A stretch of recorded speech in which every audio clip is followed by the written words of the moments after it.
How's it going, folks? Welcome to another. I was gonna say fun at-home tape review, but this movie's dark. This movie's heavy, but it's gonna be an entertaining one. We are doing a reading tonight of *The Cabin at the End of the World*, which you might have just recently seen, adapted into the film *A Knock at the Cabin*. But I'm really excited to see this one. I loved the book, and I'm kind of curious to see how this compares to what they made. But let's jump into introducing ourselves. I'm Logan. I'm gonna be on action. I'm Angie and I'm Wen. I'm Steven, and I'll be Andrew. I'm Travis, and I'm playing Eric. I'm George, and I'll be Leonard. All right. Well, here we go. The Cabin at the End of the World by Steve Desmond and Michael Sherman, based on the novel by Paul Tremblay. Fade in on grasshoppers. Hopping through the underbrush. We're so close they're frightening. Black, lifeless eyes, long, spindly legs, twitchy and frantic in their movements. They hop around erratically, trying to escape from the hands swooping in to grab them. Most of the grasshoppers evade, but one is too slow and gets snatched. The hands gently dump it into a glass jar with an aerated lid and some grass. The grasshopper bounces around, trapped, surrounded by several more of its imprisoned kin. It's okay. Relax. The jar rises to reveal Wen, a precocious 7-year-old girl staring at the grasshopper, her features comically distorted by the curved glass.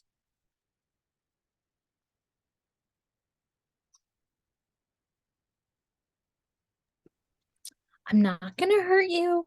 I'm just going to study you for a little while. Is that okay? There's a sweetness in her tone, an innocence that the real world inevitably stomps out with time, but not yet. As she lowers the jar, we see that she's Chinese with a subtle scar above her lip, playing amidst the tall grass in the front yard outside of exterior cabin. Old-fashioned, built with logs. The perfect place to spend a long weekend. Weathered and worn, it's been through a lot over the years, but that's what gives it its charm. It sits on a raised foundation overlooking the shimmering lake, an SUV parked in the dirt driveway at the end of a gravel road that snakes away into the forest. It's incredibly peaceful out here, and isolated. Wen studies her new grasshopper as it hops around, a childish curiosity in her eyes.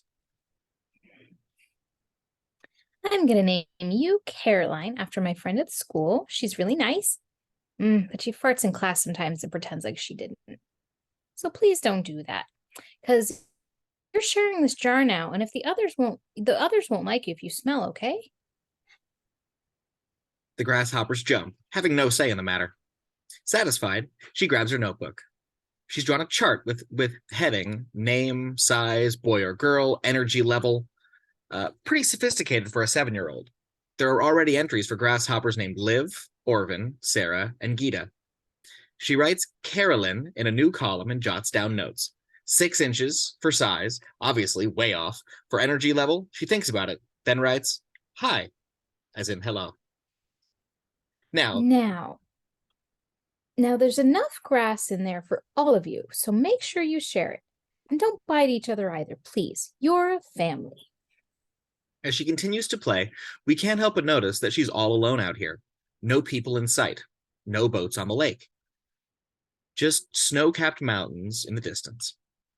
Until we hear footsteps crunching on gravel. Wen turns to the road, and her young eyes go wide. There is a behemoth of a man, 30s, striding towards her, wearing blue jeans with a white button-down shirt neatly tucked in, a warm smile on his face. A smile that says he can be trusted. From the look in Wen's eyes, he must be the biggest person she's ever seen, an absolute giant compared to her. Hi there. He sounds friendly, but Wen doesn't respond, her spidey sense on high alert. Who is this guy? I'm not from around here and was hoping to make some new friends. Can I talk to you for a little while? His smile doesn't waver. I don't talk to strangers. Of course you don't, and you shouldn't. You're very smart. But I'm here to be your friend, so hopefully we won't be strangers for long. What's your name? Wen hesitates, but he seems friendly enough. Wenling, but everyone calls me Wen. Well, it's nice to meet you, Wen. My name is Leonard. Leonard extends his meaty hand. After a moment, Wen shakes it, barely wrapping around a couple of her fingers. I see that you're catching grasshoppers. Can I help you? I guess so. Leonard crouches next to her, moving his hand back and forth through the grass. Wen watches, intrigued. I loved catching grasshoppers when I was your age. Just be careful with them, please. Oh, don't worry. I'm very gentle. A grasshopper hops and Leonard snatches it out of the air. Whoa, you're really good. Thanks, Win. Could you grab your jar for me, please? Wen begins to unscrew the lid and the grasshoppers inside bounce around, trying to escape. Wait, let the ones inside calm down a bit. We don't want them to panic. He and Wen watch as the grasshoppers slow and stop jumping. There we go. Wen gently removes the jar's lid and Leonard drops the new one inside. Wen closes it back up. It would be such a cute moment if it were between a father and daughter, but it's not, which makes his attitude all the more unnerving. Did someone teach you how to catch grasshoppers, or are you just a natural? Daddy Eric taught me. You call your dad by his first name? It's so they know who I'm talking to. There's Daddy Eric and Daddy Andrew. All the other kids at school have only one dad. All the Disney Channel shows have one dad, too. I see. Does that bother you? No. Except when my guidance counselor keeps saying how it's so great that I have two dads. It's like she's trying to convince me, but I already know. Want to know what I think? I think you and your dads make a beautiful family. That makes Wen smile. But Leonard's expression falters as he sneaks a glance at his watch and turns uneasily to the road behind him, as if expecting to see someone else coming down it. What's wrong? And just like that, his warmth returns. Nothing. Nothing at all. Hey, how old are you, Wen? I'll be 8 in 6 days. Well, happy almost birthday. In fact, it just so happens I have something for you. He reaches into his shirt pocket and pulls out a freshly picked white flower. I saw it and thought it was pretty, so I decided to keep it until I met someone nice. Someone like you. Consider it an early birthday present. He holds it out to her, but Wen doesn't take it. As nice as he is, something about him still makes her uneasy. If you don't like it, we could play a game with it instead. What kind of game? We take turns pulling off petals and asking questions. By the time we're done, we'll know each other better. We'll be better friends. Wen stares at him, his smile so warm and inviting. Okay. Great. I'll start, just since I've played it before. He delicately pulls off a petal, then lets it flutter off in the breeze. All right. What's your favorite movie? Big Hero 6. I like that one too. It made me laugh a lot. Okay, now your turn. Wen moves closer to him to pull off a petal. Everyone always asks what your favorite food is. I want to know what your least favorite food is. The kind that makes you want to throw up. Well, that's easy. Broccoli. Blah. He pretends to vomit, making Wen giggle. Leonard pulls off another petal. Where are you from? Hong Kong. I don't remember it, though. I left with my dad's when I was little, but they say it's real pretty. Wen smiles. Now it's her turn. She pulls off another petal. Why are you here? A crack in Leonard's friendly facade. His eyes dart to the road again, unease growing. Leonard? Why am I here? Well, I suppose I'm here to make friends with you and your dads, too. And maybe catch some more grasshoppers. He pulls off another petal. How did you get that tiny scar on your lip? Wen's expression falls. That hit a self-conscious nerve. I'm sorry. I shouldn't have asked. That's too personal, even for this game. It's okay. My lip was broken when I was born. My dad said it took a lot of doctors to fix it. Well, they did an amazing job. You're beautiful just the way you are. The moment lingers as Wen doesn't quite believe him. It's impossible not to notice that it's just the two of them out here. It's not fair. You can see what's wrong with me, but I can't see what's wrong with you. Well, there's something wrong with me, too, Wen. I may not have a scar on the outside, but if you could see inside, you'd see my heart is broken Why is it broken? because of what I have to do today. What do you have to do? Before Leonard can answer, Wen hears more footsteps crunching up the gravel road. Leonard turns with trepidation. Wen looks past him. Are there more people coming? Leonard nods. Are they your friends? Leonard shakes his head. No. You're my friend, Wen. No matter what happens, I want you to remember that. The others who are coming are more like my associates. The footsteps get closer. You see, the four of us have a very important job to do. In fact, it might be the most important job in the history of the world. Then Wen's eyes widen as she sees 3 more strangers coming up the road. 2 women and 1 man. Like Leonard, they all wear blue jeans with tucked-in button-down shirts. 1 black, 1 pale, 1 red. We will soon learn their names are Sabrina, pale shirt, 20s, thin and tan. Redmond, red shirt, 40s, lots of tattoos. And Adriane, black shirt, 30s, short and stocky. And in their hands are bizarre long-handled weapons. Shovels and rakes modified with nails, raking claws, and curved blades. Medieval weapons from tools of the present. The stuff of nightmares. Wen staggers back, alarm bells ringing. This isn't about you, Wen, or your dad's. Nothing that's going to happen is your fault. Wen stumbles up the cabin's front steps. Wen! The intensity of his voice startles her. She turns back to face him. Leonard takes a breath, trying to sound friendly. Dads won't want to let us in. Please tell them they must. Tell them we need their help.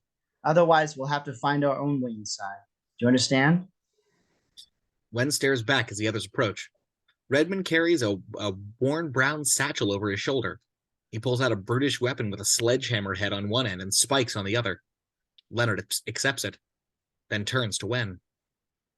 Wen, do you understand? Wen stands alone on the porch in the quaint little cabin, taking in the terrifying sight of these 4 strangers standing together, weapons in hand. Then she yanks the door open and runs inside, slamming it shut behind her. Interior cabin continuous. Wen tears through, panic gripping her, nearly tripping on a rug, but she catches herself and keeps running. Throws open the back door. Exterior back porch cabin continuous. The door slams against the wall as it flies open, startling her dads. They look up from their lounge chairs, books in hand. Eric, 30s, shaved head, conservative polo shirt. Andrew, 30s, ponytail, more casual attire. You have to come inside right now. There are strangers and they want to come in and they're scary. Whoa. Slow down. Hurry now. She grabs their hands, tugging them both. Okay, we're coming, sweetie. They get up and she pulls them both into interior common room cabin continuous. As soon as they're inside, Wen closes the back door and locks it, breathing fast, fighting back tears. Eric and Andrew kneel down beside her. When? It's okay. Listen, sweetie. What happened? What scared you? Wen struggles to catch her breath, words flowing faster than she can control them. There are 4 of them. The big one, his name's Leonard. He said we have to help them. And he says they have the most important job in the history of the world. Eric and Andrew exchange a look. What? Jehovah's Witnesses. Great.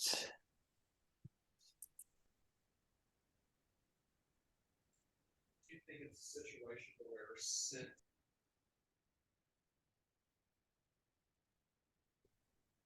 Great. They have these weapons. Now that gets their attention.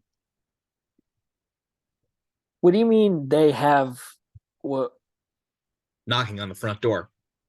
Wen jumps as her dad's head snap at the sound of 7 polite knocks in rhythmic succession. Wen stares at the front door across the room with wide eyes. Curtains cover the windows on either side, obscuring what's outside. But she knows what's out there. Stay here. Stay right here. Wen steps behind the arm of the love seat for a sense of protection as her dads cautiously approach the door. Knock, knock, knock. Wen gasps. Hello in there. His voice is eerily calm and friendly. My name's Leonard, and I'm here with some associates of mine. Could you open your door, please? Wen vehemently shakes her head no, but she can only watch as her dads peek out the curtains.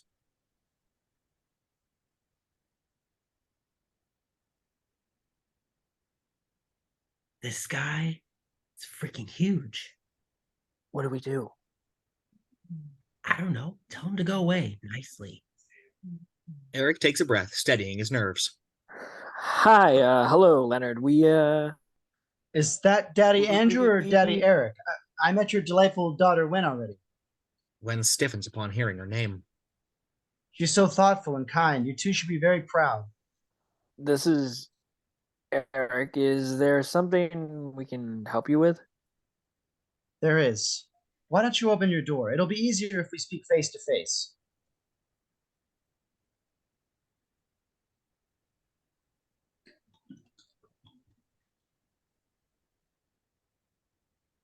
No, don't listen. Eric motions with as much reassurance as he can muster. It's okay. Daddy's got this. And turns back to the door. We weren't expecting visitors. I don't want to sound rude, but we'd like to be left alone. I understand. I'm so sorry to intrude on your vacation, especially in such a beautiful place as this, but it's vital that we talk. I cannot stress that enough. Tears stream down Wen's face as she clings to the love seat. Tell them to go away. Please make them go away. You should know that this isn't easy for us either. None of us had ever been in this position before, but our situation is bigger than any of us. Make them go away. Andrew sees the terror on his daughter's face, and he grabs an old portable phone and dials 911. What the? There's no dial tone. What? I checked it when we got here. Is the battery dead? The battery's not dead. It's not dialing. Wen watches, panic rising as Andrew frantically fiddles with the phone. Like I said, we need to talk. We don't have a choice. Yeah, well, we don't have a choice either. We're calling the cops. Hey, we know you can't do that. None of our phones get service out here either. And, sorry, we had to cut the landline. Wen picks up a cell phone from off the coffee table, desperately tries dialing, the no service message only amplifying her building panic. We don't mean to rush you, but I'm afraid we're a little pressed for time. Please open the door so that we can have a real conversation. If you want to talk, then why do you have those scary weapons with you? They're not weapons, Wen. They're tools. Wen's eyes widen. What the hell does that mean? Pound, pound, pound. Open the goddamn door. We're coming in either way. The hell you are? I have a gun. Wen and Eric turn. It's news to them. You brought it here? Yes, and no, it's in the safe in the back of my truck. Show us what you're packing, Daddy Andrew. We all like show and tell. Yeah, you'll see it when I'm pointing it at your head, asshole. We can't linger out here any longer. I'm giving you one last chance to open the door. Wen's eyes dart between her dads as they stare at each other, trying to figure out what to do. Leonard, go away. Just go away. I'm sorry, Wen. I wish it didn't have to be this way. The locked doorknob rattles, followed by a thunderous thud as the door shakes. Wen lets out a shriek. Oh my God. Thud, thud, thud. They're trying to break in. Andrew springs into action, grabbing a chair and wedging it underneath the doorknob. Get the windows! Wen watches, paralyzed with fear, as her dads frantically scramble about, closing all the windows, making the cabin darker and darker. Then she wipes away her tears and joins in, closing a nearby window and using all of her strength to twist the lock and pulls the drape shut. Good job, Wen. Keep going. Wen rushes into the next window as Andrew and Eric wedge the couch up at an angle up against the back door. Amidst the scramble, we get a general sense of the cabin's layout. There's one main room with two adjacent bedrooms, a bathroom, and a door leading to the basement. Wen dashes to another window, strains to pull it shut. Leonard moves by outside, causing her to jump back. The window is just out of reach due to the cabin's raised foundation. Wen yanks the drape shut before he can see her. The sound of splintering wood. Wen turns and sees Redmond's face through a broken slit in the front door. He winds up and smashes it again. Daddy Andrew? Andrew picks her up with his steady hands. I got you, baby. Crack, crack. The family turns to the sound of something banging against the window. Thud, thud. Someone trying to break in through the back door. They're coming from all sides. Glass shatters on the far side of the room, and Wen screams. Eric rips open one of the drapes, throws open the window, and punches out the screen. What are you doing? Come on. But Eric moves away from the window and opens the basement door, motioning them down. Wen clings to Andrew as he carries her, Eric closing the door behind them. In the basement, Wen clutches her little arms around Andrew's neck as he carries her through the dark space. Cobwebs and dust, rusted shelves full of boxes. This way. There's a door leading outside at the far end of the space. A glimmer of hope. Andrew carries Wen towards it. A loud thud on the door. Wen lets out a scream as her dad startle back. There's someone coming this way, too. Smash. The front door breaks open upstairs. Footsteps creak on the wood above. They're inside now. We're trapped. We're trapped. Andrew sets Wen down and puts a finger to her mouth. Listen to me. You have to be quiet, baby. Stay very quiet. We're not gonna let anything happen to you, but you have to be brave for us. Can you do that? More thudding on the door. Wen startles, then nods emphatically to her dad's. Eric motions to Andrew. Together, they move one of the dusty shelves away from the wall, making enough space to hide. They wave Wen over, and she crouches down behind the shelf. Andrew motions for Eric to hide with her. Eric shakes his head no and points to Andrew. Smash, smash. The basement door breaking with every hit. Andrew motions again, insisting. Eric acquiesces and crouches next to Wen, holding her close to him. Smash, smash. The wood splinters, no strength left. Andrew glances around, searching for another place to hide, then wedges himself between the furnace and the wall. Smash. The basement door breaks open, revealing Leonard's hulking frame, eerily silhouetted by the sunlight behind him, the weaponized sledgehammer dangling from its massive head. Or from his massive hand. He dips his head to fit through the door and steps inside, footsteps the only sound in the silent space. Searching. Wen huddles behind the shelf next to Eric, holding her breath as Leonard moves closer and closer. Until his footsteps slow, and Wen realizes Leonard is standing right over them. Leonard looks over the shelves, brushes aside some dust. Wen struggles not to cough as the dust drifts over them. Eric quickly covers her mouth. They hold still, clinging to one another tightly, just out of Leonard's view. The sound of the door opening at the top of the stairwell. Are they down there? I don't think so. They might have gone out. One of the windows is open. We're gonna go look. Quickly. We don't have time for this. Don't worry, Raymond. Slash their tires. They won't get far. Wen sees Eric cringe upon hearing this. Leonard takes another look around, then heads up the stairs. Wen lets out a relieved breath, but the dust is still in the air, getting into her nose. She can't stop it, and she lets out the tiniest sneeze. Leonard snaps around, coming back down the stairs with purpose. Wen covering her nose, trying not to cry, not to scream. Eric holding her close. Leonard approaches the shelf, knowing exactly where they are. I'm giving you a choice. Come out now. It'll be much easier for you this way. Wen sits tight on the brink as the tense seconds pass. Leonard lets out a disappointed sigh, then sets down his weapon, grabs hold of the shelf, and Andrew leaps out from behind the furnace, punching Leonard in the jaw. Go! Go! Eric shoves the shelf forward, tipping it and its contents onto Leonard, staggering him back. Eric grabs Wen and scrambles for the door, but Sabrina steps inside, her razor-sharp weapon on guard. Wen screams at the sight. Eric picks Wen up, carrying her up the stairs, and Andrew rushes to follow. But Leonard snags hold of his leg, yanking him back. Daddy Andrew! Keep going! In the common room, Eric carries Wen up the stairs, only to come face to face with Redmond and Adriane, holding their weapons ready to strike. Doesn't have to be like this. We just want to talk, Daddy. Eric sets Wen down, shielding her with his body. She clings to him as Redmond and Adriane step forward. Eric glances around desperately, searching for anything to protect his daughter. He snatches a fire poker from the nearby fireplace. Redmond takes another step forward, raising his weapon, and Eric swings the poker. Cling, metal against metal as Redmond blocks, but Eric keeps swinging, and slash, his poker gashes Redmond's face. Redmond steps back, seeing blood on his hand. He smirks. Eric white-knuckles the poker, turning to Adriane. That's enough. Leonard emerges from the stairs, his brutish arms wrapped around Andrew's neck, dragging him along. Sabrina follows. Drop it, Eric. It's over. Eric hesitates, locking eyes with Andrew. Andrew shakes his head no as he squirms, helpless in Leonard's vice grip. Eric, please, for Wen's sake. Wen cries, clinging to Eric's leg. The other three intruders advance, circling him. Just stay back. Stay away. He swings the poker, desperate and panicking. Look, I'm through fucking around here. Redmond jabs his weapon on Andrew's stomach, stopping just short, a mere thrust away from stabbing him.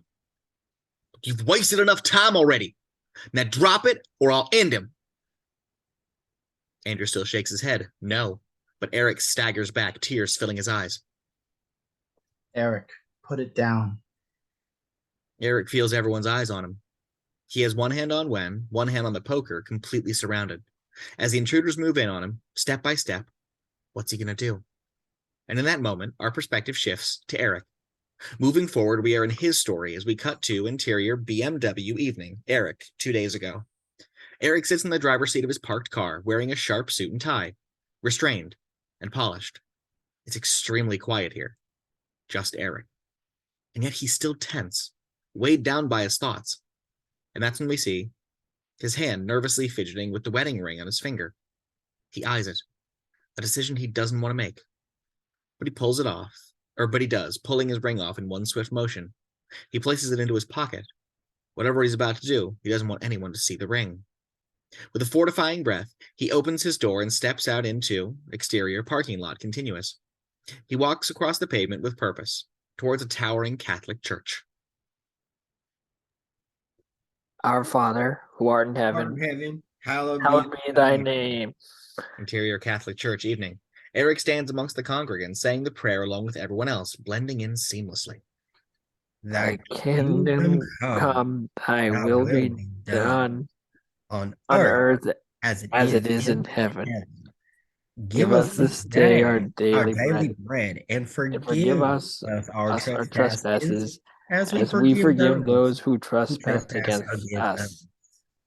As he mechanically recites the words, his eyes wander, taking in the other couples. Men and women holding hands, mothers holding their children. He is decidedly alone and separate.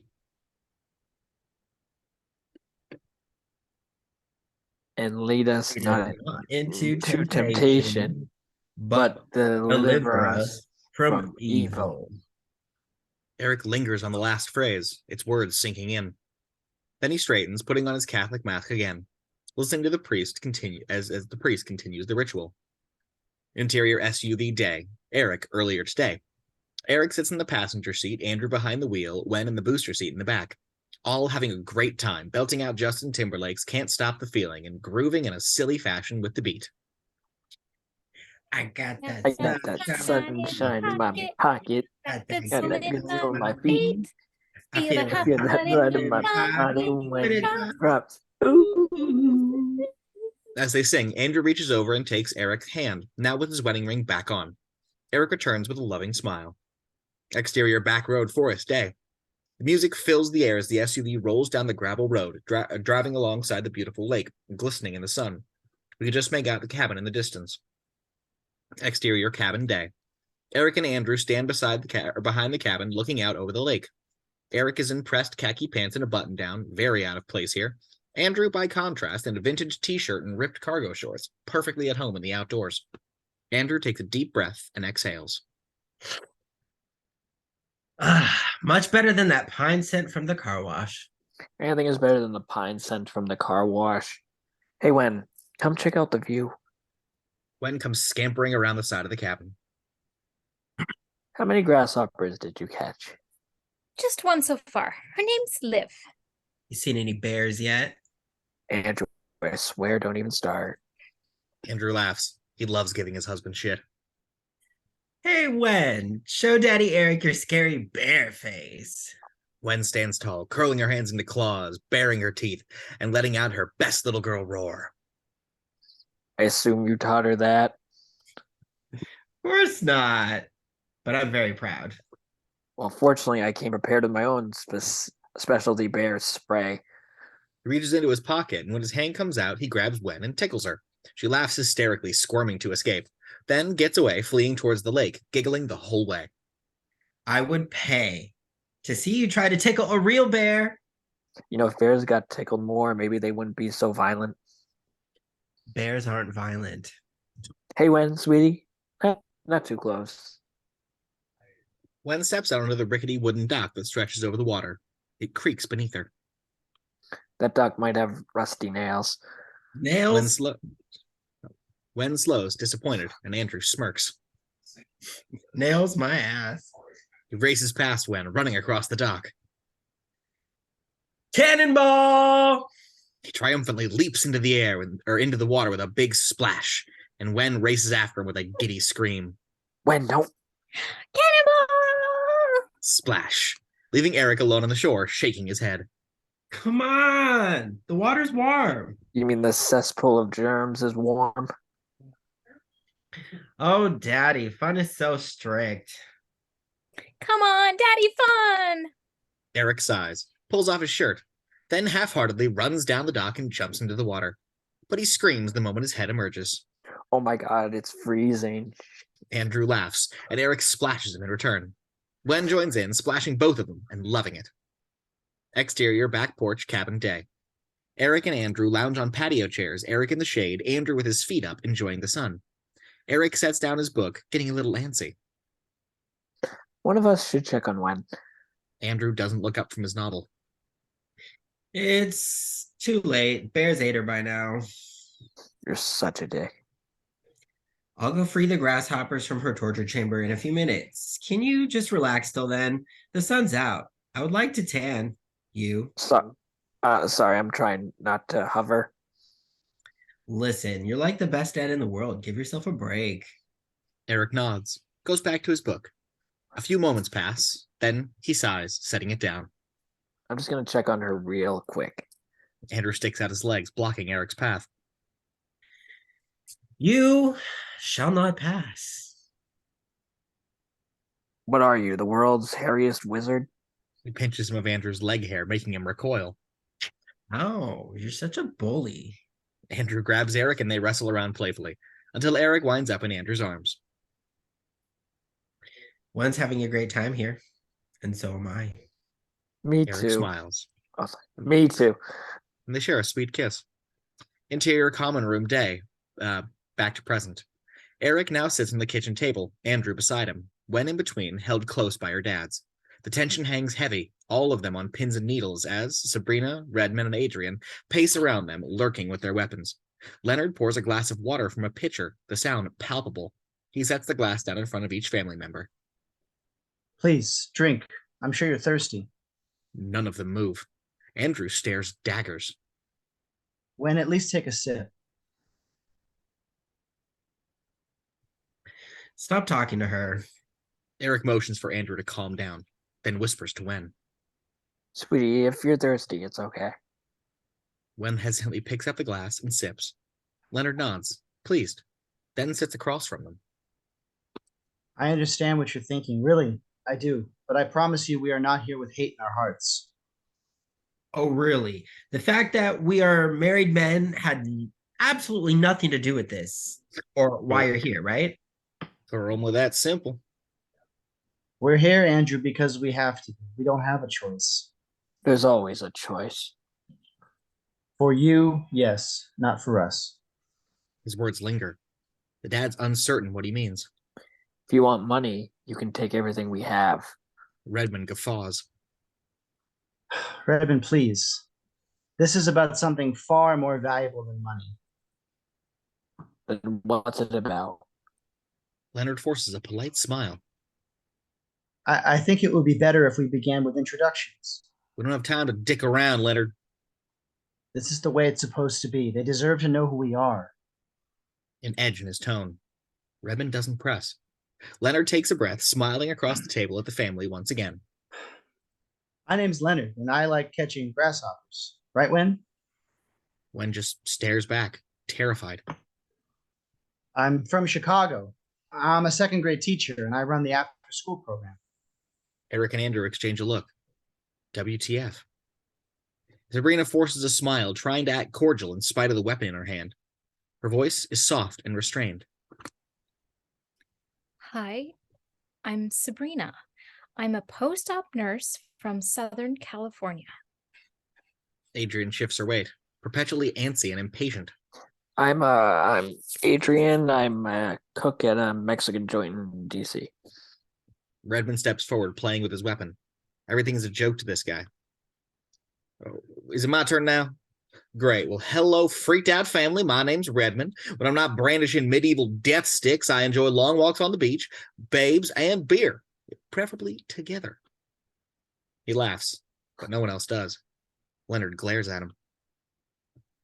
All right, fine. Look, I work for the gas company, and I'm single, if you can believe that. Sabrina and Adriane don't seem to care, though. Sabrina rolls her eyes. Okay, thank you for introducing yourselves. You want us to see you as people, not as intruders. I get it. Calm and respectful. A negotiator.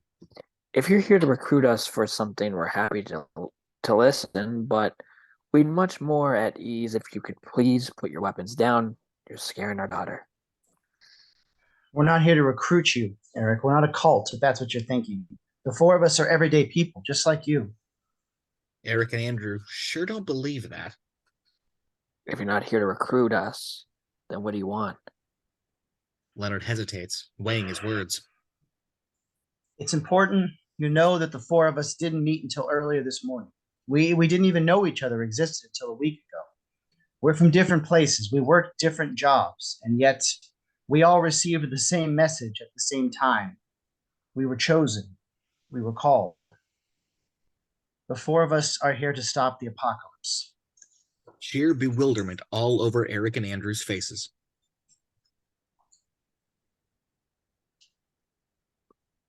Not sure we can help you with that one, Leonard.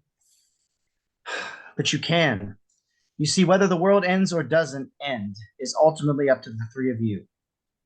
What makes you think that? Leonard takes a breath. This is hard for him to say. The only way to stop the apocalypse is with a sacrifice. You must willingly sacrifice one of your own. After you make what I know is an impossible choice, you must kill whoever you choose before the sun sets tonight. Whoa. Leonard, whatever you think this is, it's not real. So let's just cut the bullshit. It's real. And looks in their faces. They all believe. Leonard, please don't kill us. If I killed anyone, it wouldn't make a difference. Your family must make the choice. We're not hurting anyone.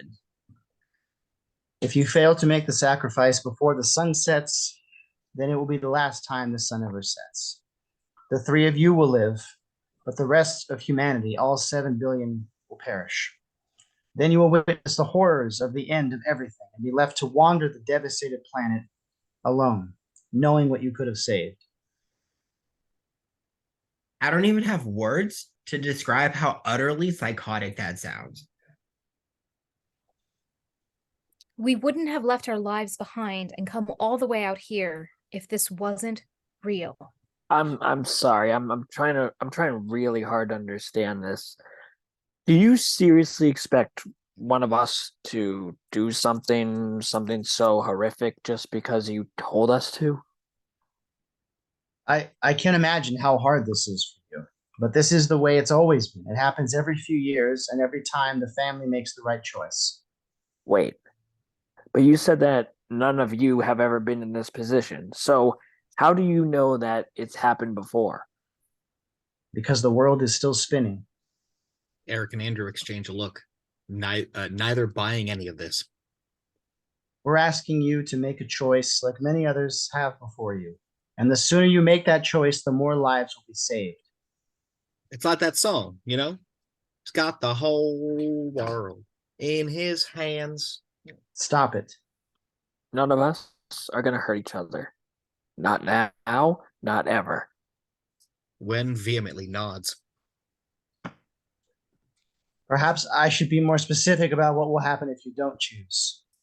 The four of us have been made to watch the end of times over and over again. At first, I thought it was a nightmare. But then the visions started playing in my mind every waking hour. They're unrelenting. A lot of people have visions. That doesn't make them real. First, the oceans will rise and the cities will drown. There's something really wrong with you if you actually believe that. Then a terrible plague will descend, and the infected will writhe with fever and pain. Leonard, let us get you help. If you let us go, I swear we'll get you the best help. Then the skies will fall and crash to the ground like pieces of glass. And finally, an everlasting darkness will descend upon everything. But who showed you this? Who showed you these visions?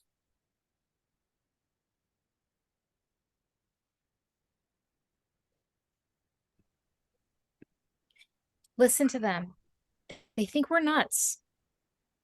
Who or what showed us the visions is beyond any of our comprehension. We are merely the messengers. Okay, so you say you saw some apocalyptic imagery, but you didn't see any of us. We saw this cabin. Absolute sincerity in his eyes. It was part of our vision. It was our glimmer of hope. Your family was chosen, just like each one of us. How do you think we got here, guys? This is the middle of nowhere. Nobody's phones work. We didn't have an address. Call me crazy, but I'm telling you, I put my hands on the steering wheel and I knew exactly where to drive. I'll just call you crazy. Everyone, please.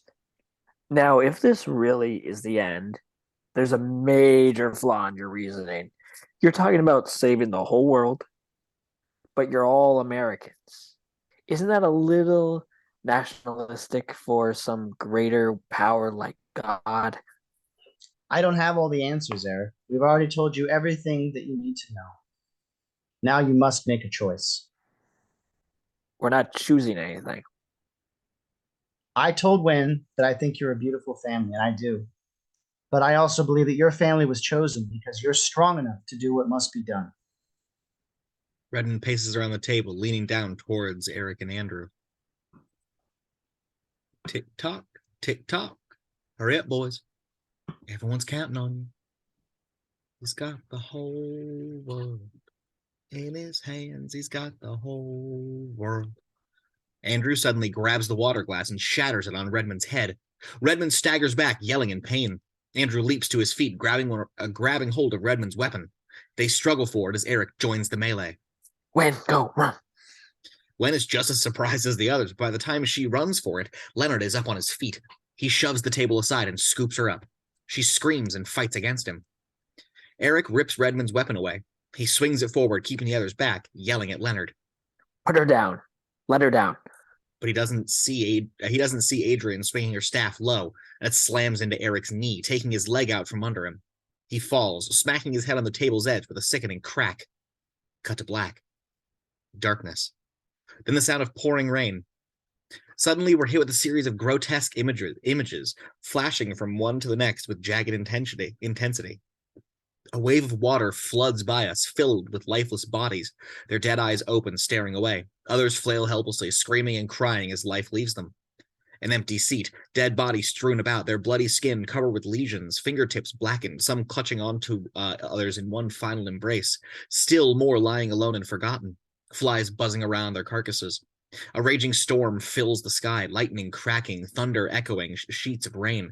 The storm to end all storms. A lightning bolt strikes right in front of us, blinding us with light. But as it dissipates, we realize that it's sunlight, streaming in through a crack in the drapes. Interior bedroom, cabin. Eric's eyes dart around, trying to get his bearings. He's lying on the bed in the darkened room, lights off, drapes closed except for a streak of sunlight. Eric's POV. The sunlight is so bright it's blinding. Painful to look at. There's a persistent ringing that makes it hard to understand the nearby voice. Eric can just make out a figure as our focus blurs in and out. It's okay. You're okay. Sabrina sits at Eric's side, wiping the gash on his forehead. Eric realizes it's her and struggles to sit up, but pain shoots through him, and he clutches his head, groaning as she helps him lay back down. Just relax. I told you I'm a nurse. You may not be on board with the end of the world stuff yet, but at least trust me on that. Eric turns away from the window, clenching his eyes shut. Sorry, that's as dark as I could get it. Light sensitivity is common with concussions. Do you know your name? Eric is still groggy from the blow. Eric. Eric. I'm Eric. Eric, do you know where you are? At the cabin. And who am I? He locks eyes with her. It's just the two of them in here. Yeah, you remember me. Eric tries to move again, but Sabrina gently holds him down. He's far too weak at the moment. Just lay still. Hurting yourself more won't help your family. Where's Wen? Your daughter and husband are fine, I promise. Eric tenses as Sabrina wipes his wound again. None of us wanted it to go this way. We need you in a clear state of mind. You've got big decision to make. Why? Where are you? Sabrina picks up a large band-aid and opens the wrapper. You think I'm some kind of religious freak, right? I would too. Truth is, I haven't even been to church since my grandma forced me to go when I was little. I always thought that religious stuff was so tired and boring, and from a different time when people were scared of shadows. But then the vision started. She gently places the band-aid on his forehead. Leonard told you what's going to happen, but he didn't give you the details. Yeah, I saw the ocean leveling a city, my city, but that's not what got me. What got me was the bodies. All the dead bodies floating past afterwards. Limp, eyes still open, just bobbing in the water. Why are you telling me this? Because I saw the look in your face when you woke up. I know you saw something too. She meets Eric's gaze. He squints his eyes, struggling to clear the haze and put words together. That doesn't prove anything. You've all been going on about this crazy. Gave me a nightmare. Doesn't mean anything. I didn't believe it at first either, but you will. When I was a kid, my dad used to tell me, trust the process. That sort of became my mantra these past few days. No matter how hard it gets, trust the process. I said it when I saw the visions. I said it when I built my weapon exactly the way it was shown to me. I said it over and over as I passed every freeway exit on my way out here. And I said it when I walked out onto the boardwalk and I saw the others, just like I'd seen them in my head. That's when I knew I wasn't alone, that all of this is real. And I'm saying it to you now, Eric. You need to trust the process. You may not want to believe it, but we're all on the same side. I'm on my family's side. Your husband is stubborn, and Wynn is way too young to understand. That means it's up to you. You're the only one who can stop this. You're the only one who can save all of us. Eric struggles to focus on her. I could never kill. Trust the process, Eric. Trust the process. The door opens. Eric groans as he tilts his head to see the hulking shape of Leonard, a solemn look on his face. It's almost time. Can we give him a few more minutes? He's still pretty foggy. Leonard shakes his head. No. Sabrina nods, understanding. Almost time for what? Help me move him. Interior common room, cabin, day. Leonard and Sabrina help Eric out of the bedroom, an arm over each of their shoulders. Eric is still in bad shape, eyes scanning to see. Andrew sitting in a chair on one side of the room, his hands cuffed behind him. Wen crouches on the floor next to him. Other furniture pushed aside to open up the space. Eric, are you okay? Wen races over to see Eric, throwing her arms around him. Hey, Eric, make them leave. Make them leave us alone. The sight of her brings tears to Eric's eyes. Wen clings to him as Leonard and Sabrina ease him into a chair. Adriane reaches into the satchel Redmond was carrying earlier, and we see it's filled with handcuffs, rope, duct tape, and other items. She pulls out a pair of cuffs and uses them to lock Eric's hands behind the chair. Leave him alone, you sick fucks. He needs to go to a hospital. We didn't want it to be like this. We hoped you'd open your doors so we could all talk in a civilized manner. We gave you every opportunity. Fuck you. Leonard ignores him and checks his watch. and sighs. It's time. He looks to Eric and Andrew with pity in his eyes. You have to choose. A sacrifice must be made. Like hell. We're choosing anything. Leonard slowly nods. Then your first choice has been made. What? We didn't. Adriane picks up Wen, who starts screaming. Oh, let her go. Don't hurt. But Adriane places her on Eric's lap, and Wen clings to him. Then Leonard, Sabrina, and Adriane pick up their weapons. Whoa, wait. You said you wanted to talk. Let's just talk. Andrew fights against his cuffs. What are they doing? What's happening? Eric blinks hard, trying to focus his hazy mind as Leonard, Sabrina, and Adriane step away from each other, forming a triangle, their movements ritualistic, leaving Redmond in the center, not holding his weapon. Sarcastic smile gone. This isn't fair, Leonard. Come on, man. We wasted so much time just breaking into this damn place. I deserve a few more minutes. This is the way it must be done. This is bullshit. Eric watches this unfold with a mix of confusion and terror. Daddy, Eric, what's happening? I don't know, baby. We've been waiting around here while Sabrina played nurse. Just give me a few more minutes. He looks at Sabrina, to Adriane. They just stare back.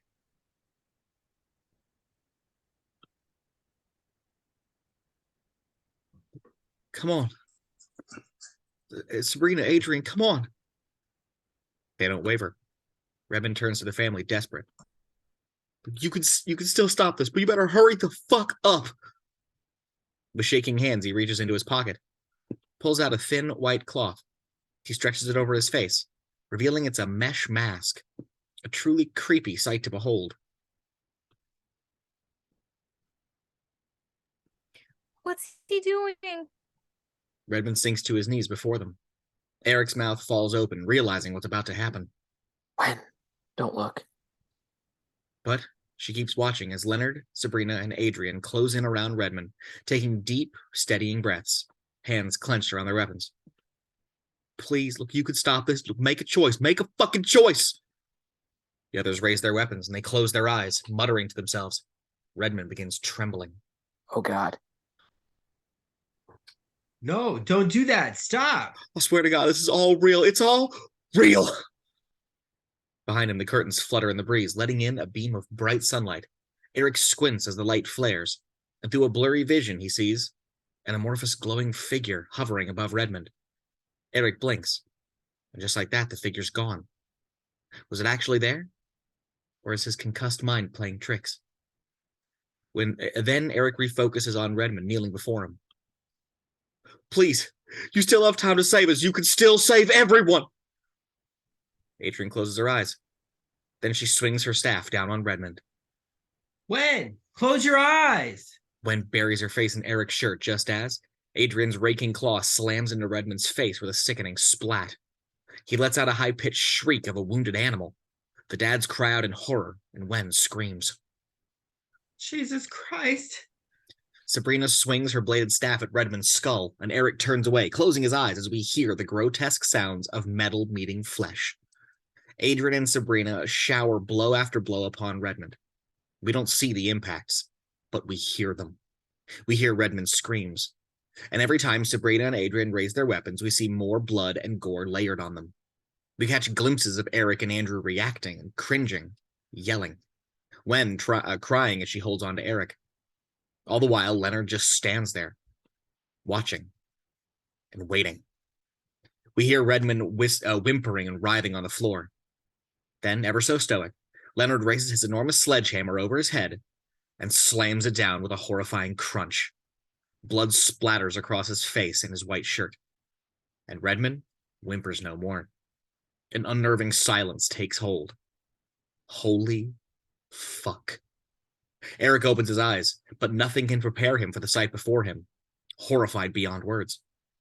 Andrew yells out in agony, turning his head away, but Wen slowly looks, and the sight is far too much for her young mind to even process. Redmond's body is mangled, lying in a pool of blood that continues to grow.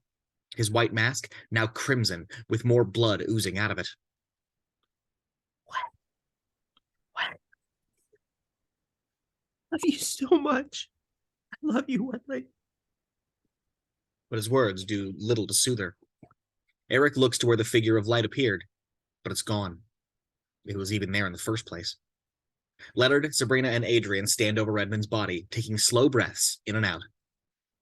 Then, Leonard suddenly startles, his eyes widening as if just noticing the body in front of him. He staggers back, looking nauseated. He might puke. The sledgehammer falls from his hands, thudding loudly on the floor. Sabrina and Adriane back away as well, overcome with the horror of what they've done.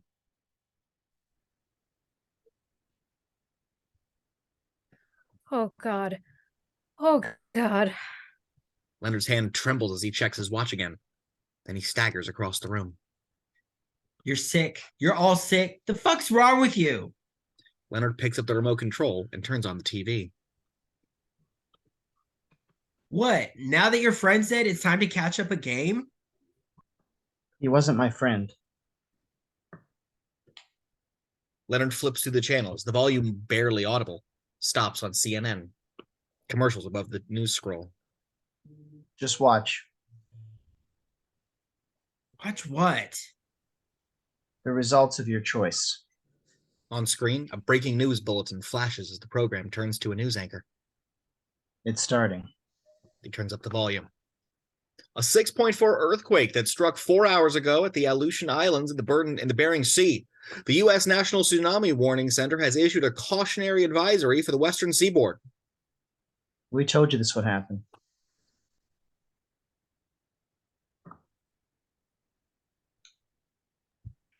You told us what would happen.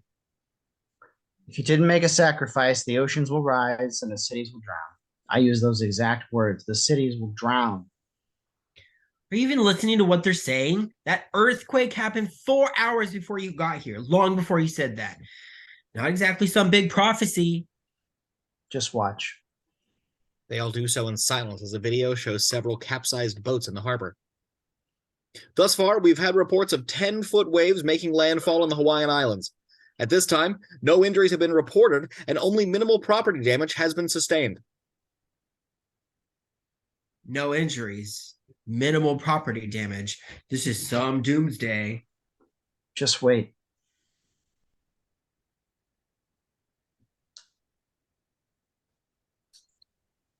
It's not real. None of this is real. Please just let us go. Wait. At least let Eric and Wen go. Let them go and I'll stay. Leonard doesn't look away from the screen. I don't recognize any of this. We're supposed to keep watching. So anything in my vision about watching TV. Well, how else are we supposed to know? What other option do we have? We have to keep watching. He's getting desperate, unsure of himself. It'll happen. It'll come. Leonard, nothing's coming. Wait, hold on. On screen, we see a news report cut back to the anchor at the studio, finger to his ear as he listens to an earpiece. Yeah. We're getting word that another earthquake has just struck in the Pacific Ocean, registering an 8.6 on the Richter scale, only 70 miles off the coast of Oregon. An ominous sense of relief sweeps through Leonard. This is it. The epicenter of what's called the Cascadian Subduction Zone, an area scientists have long feared will produce a catastrophic earthquake. This is it. Oh my God. You didn't make a sacrifice, so we had to make one for you. And now we must all suffer the consequences. Yeah. We're getting a preliminary report that a tsunami has struck the Oregon coast. No, no, no. Wen cowers close to Eric, unable to watch anymore. I thought it wasn't real. It's not real, baby. It's just an earthquake that happened all the time. Daddy Eric? Eric watches the TV with horror, not wanting to believe. But Daddy Eric! It's not real. Just a quake. Your parents are wrong, Wen. It is real. It's very real. a warning to viewers, the images we're about to show you are disturbing. On screen, the broadcast cuts to a shaky phone video that is chaotic and hard to make out. Then the image steadies. Water everywhere. We're just above it. Then the dead bodies float past. So many bodies. Some bobbing face down, others with unblinking, lifeless eyes. Sounds of screaming build, and the injured crying out for help amidst the destruction. Holy shit, this is what I saw. Me too. Eric takes it all in with wide eyes, then looks away, shaking his head emphatically, trying to unsee the images. Leonard turns off the TV. This will happen again and again and again until the sun has set. Every minute you waste moves us 1 minute closer to another tragedy until we reach a permanent midnight. Leonard, listen to yourself. What are you talking about? Disasters happen, man. It's terrible, but they happen. This doesn't prove anything. But Eric doesn't look so sure, and Leonard seems to recognize it. I understand that you're all frightened, but this choice you have is a gift. Not all gifts are easy to accept. In fact, I believe the most important gifts are the ones we wish we could refuse, and only later do we realize just how lucky we were to receive them. He smiles reassuringly, face and shirt splattered with blood. We'll let you think about it for a little while. I'm afraid we've made quite the mess. I'll take care of Redmond's body. Perhaps you two can start on the blood. Adriane starts rummaging around the cabin, searching for cleaning supplies. But Sabrina lingers a moment longer, a hint of uncertainty shining through. Then she moves to join Adriane. Leonard grabs a bedsheet from a nearby linen closet and drapes it over his shoulder, picks up Redmond's weapon in one hand and grabs Redmond's collar with his other, then begins to drag Redmond's carcass towards the front door, leaving a bloody streak in its wake. Eric stares at the black TV, still trying to process.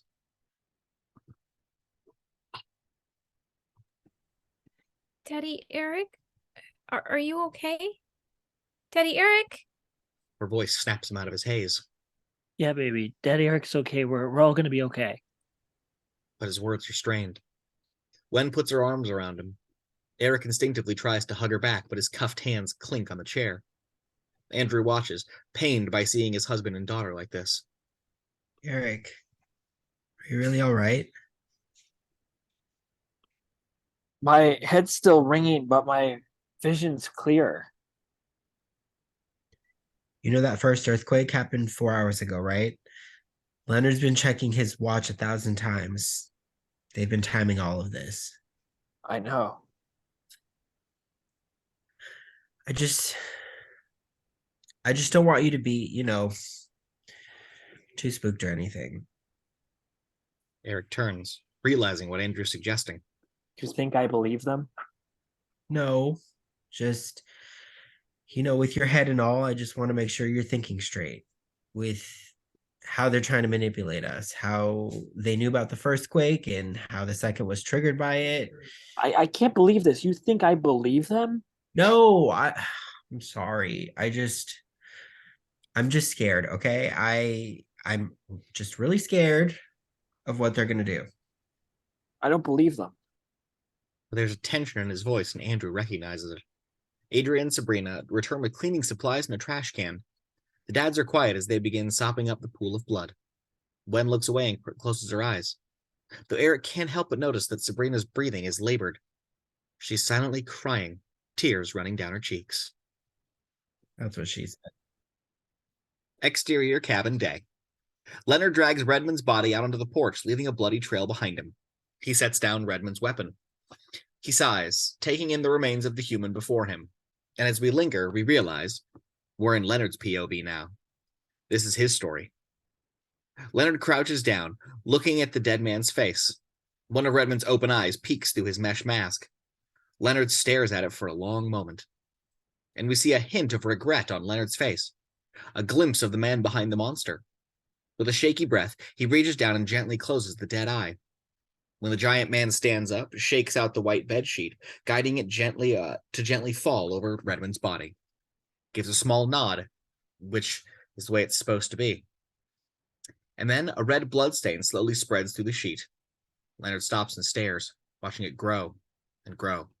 The sight of it unnerving him as we cut to a red marker, drawing a solid red circle on the whiteboard. Then a green marker adds a leaf on top. So, we know that Tommy has 2 apples. And we pull out to reveal we're in interior Leonard's classroom, day. Leonard, 1 week ago.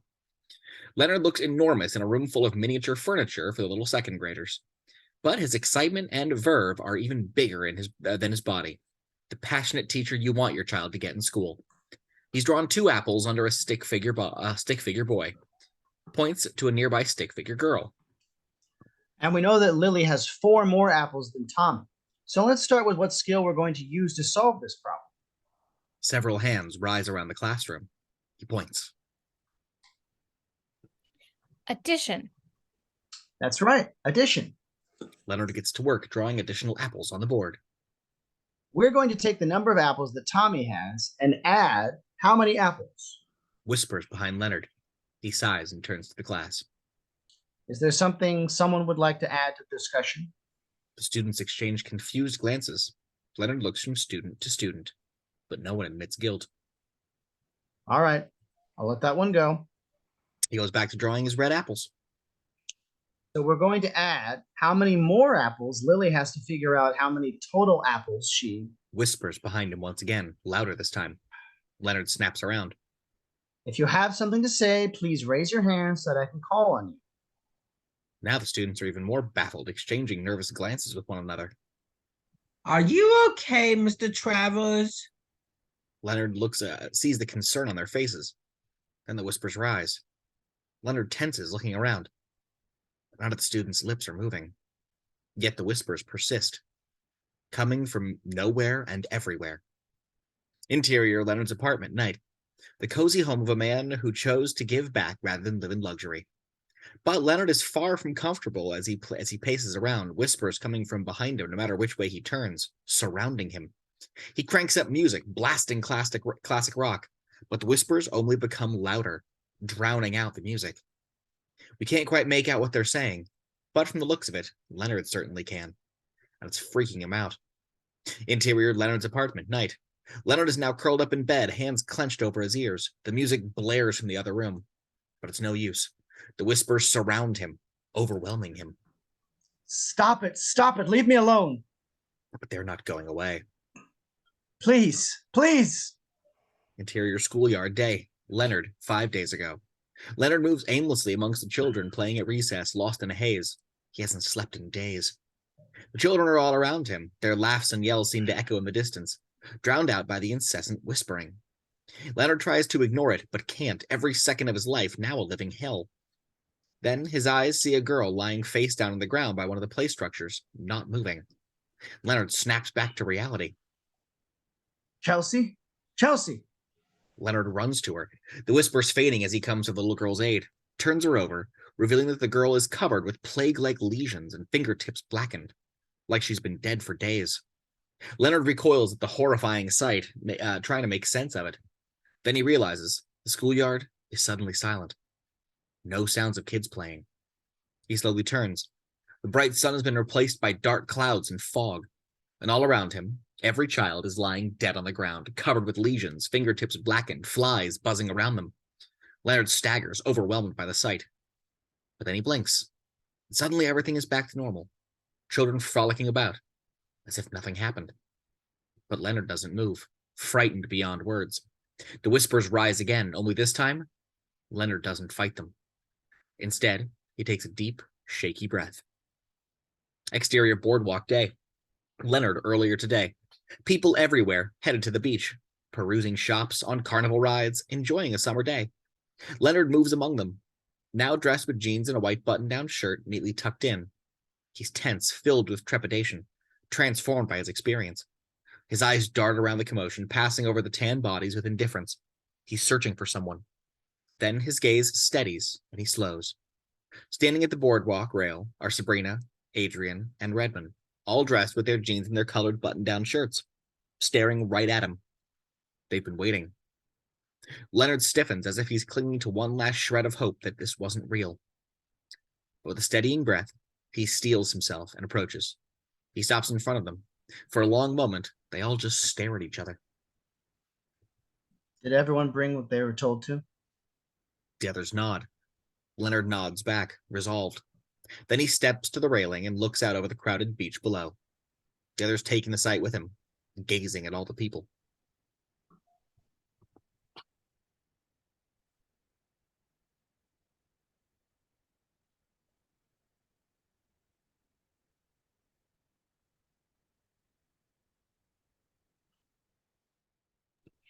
There's so many of them. That's why we're here. Exterior cabin day, back to present. Leonard stands alone at the front porch, looking out over the railing, surrounded by the beauty of nature. But on the horizon, storm clouds loom. Leonard eyes them with trepidation, seeing more than just a coming storm. He glances down at his bloody hands, realizing that they're shaking. He wipes them on his shirt, but he can't get the blood off. The sight of it makes him shudder. He clasps his hands together, bows his head, whispering a small prayer. When his eyes open again, his ice-cold facade is returned, and his hands are steady. Interior common room cabin day. Leonard, Sabrina, and Adriane huddled near the front door, whispering to each other, sneaking glances at the family across the room. We all knew this would be hard, but we have to stay the course. It's pretty easy to say when you're not the next one in line to get her head split open. They think we're nuts. Hell, I'm starting to think we're nuts too. They're going to believe us. We all know what happens if they don't. An edge in his voice. It's not an option. Sabrina and Adriane nod. They're all in this together. Leonard turns and approaches the family. The others are right behind him. Our answer hasn't changed, assholes. Without a word of explanation, Leonard grabs Wen and pulls her away as she screams and shouts in protest. What? Wait! What are you doing? When? When? At the same time, Sabrina grabs Andrew's chair and drags him towards the bedroom. Andrew, Wen, don't hurt him. Them. Daddy Eric! Leonard carries her down the steps into the basement. Wen thrashes and struggles against Leonard, her dad's voice is echoing from above.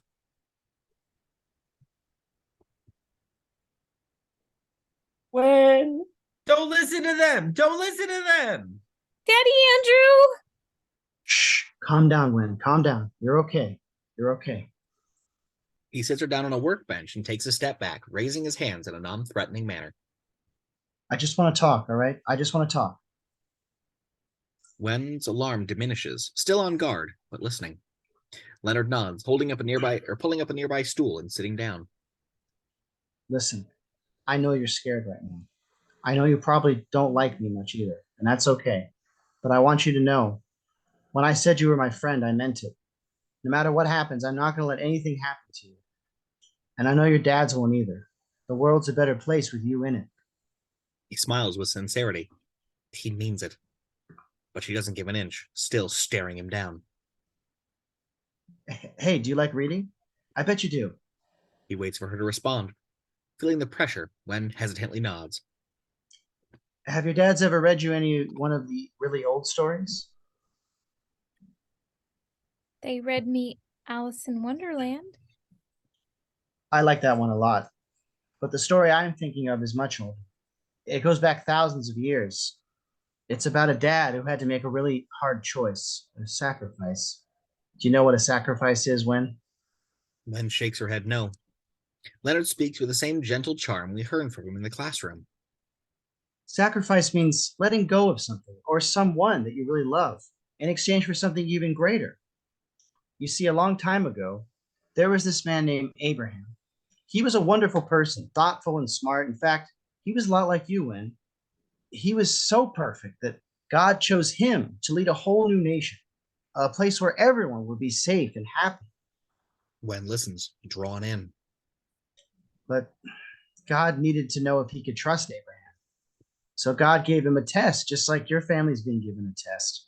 Abraham had to make a very difficult choice, just like your family does. God asked Abraham to take his son, the person he loved most in the world, and sacrifice him. So you know what Abraham did? Wen shakes her head.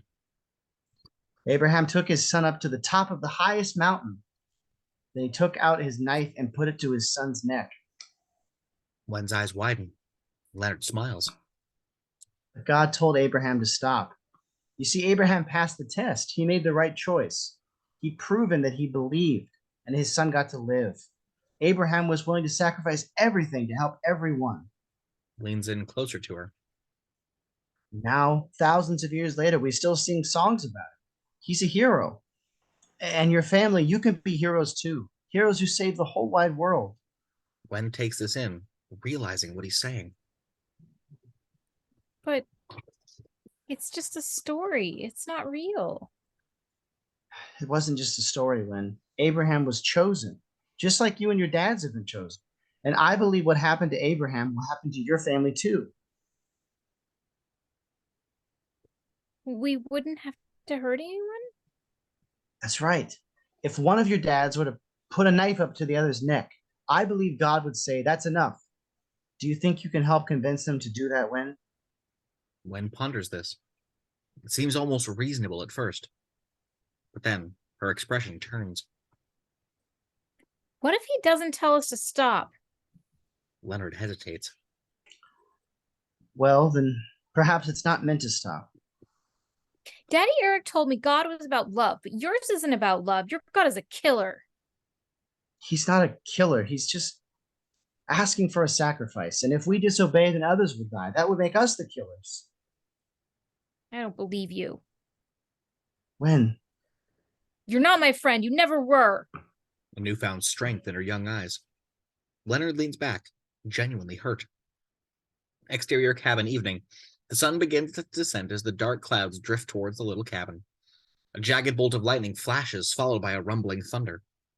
Interior common room cabin evening. Leonard, Sabrina, and Adriane stand over Eric and Andrew, hands cuffed behind them.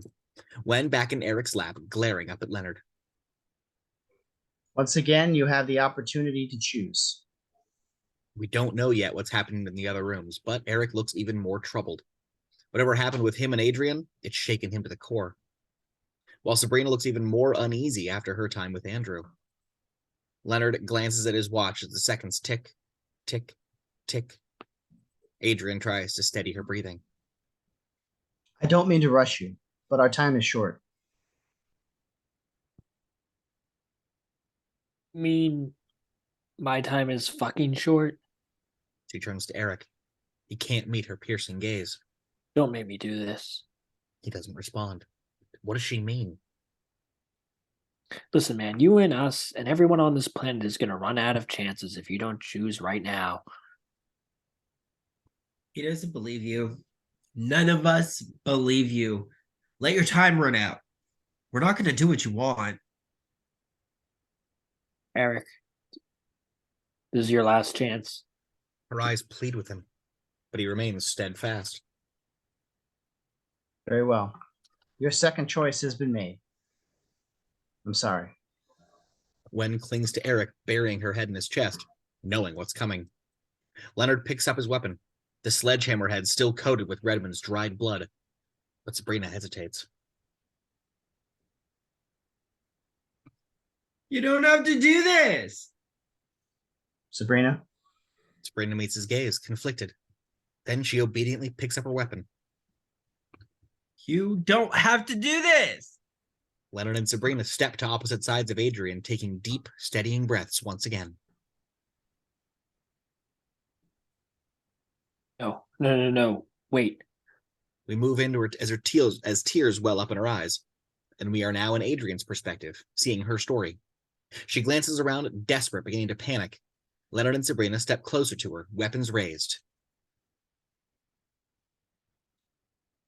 Please, I don't want to die. I don't want to die.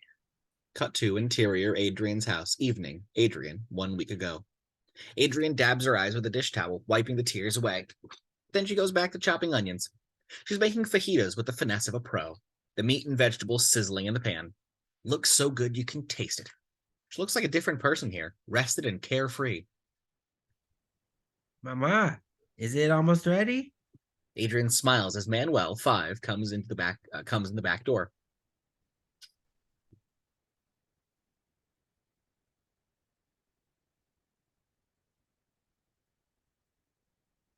You know what? Here, take these out. She hands him plates and silverware. Exterior back patio, Adriane's house, evening. Adriane and Manuel sit at the table eating the fajitas. It's a beautiful evening, the sky a tableau of colors. An airplane soars over them, flying low, en route to the nearby airport runway. Their modest suburban home is situated underneath the flight path, which for Adriane's son means constant entertainment. I bet that one's coming from France or Italy. Nah, that's a puddle jumper. I'm thinking Richmond. Okay, the next one's coming from Florida. Maybe someone brought an alligator with them. Actually, that's maple leaf. Probably means it's coming from Canada, home of your favorite maple syrup. Yes! Do you think we could have waffles for dessert? No, no, we cannot. But how about for breakfast tomorrow? Deal? But Manuel's not listening, eyes focused on the sky. Honey?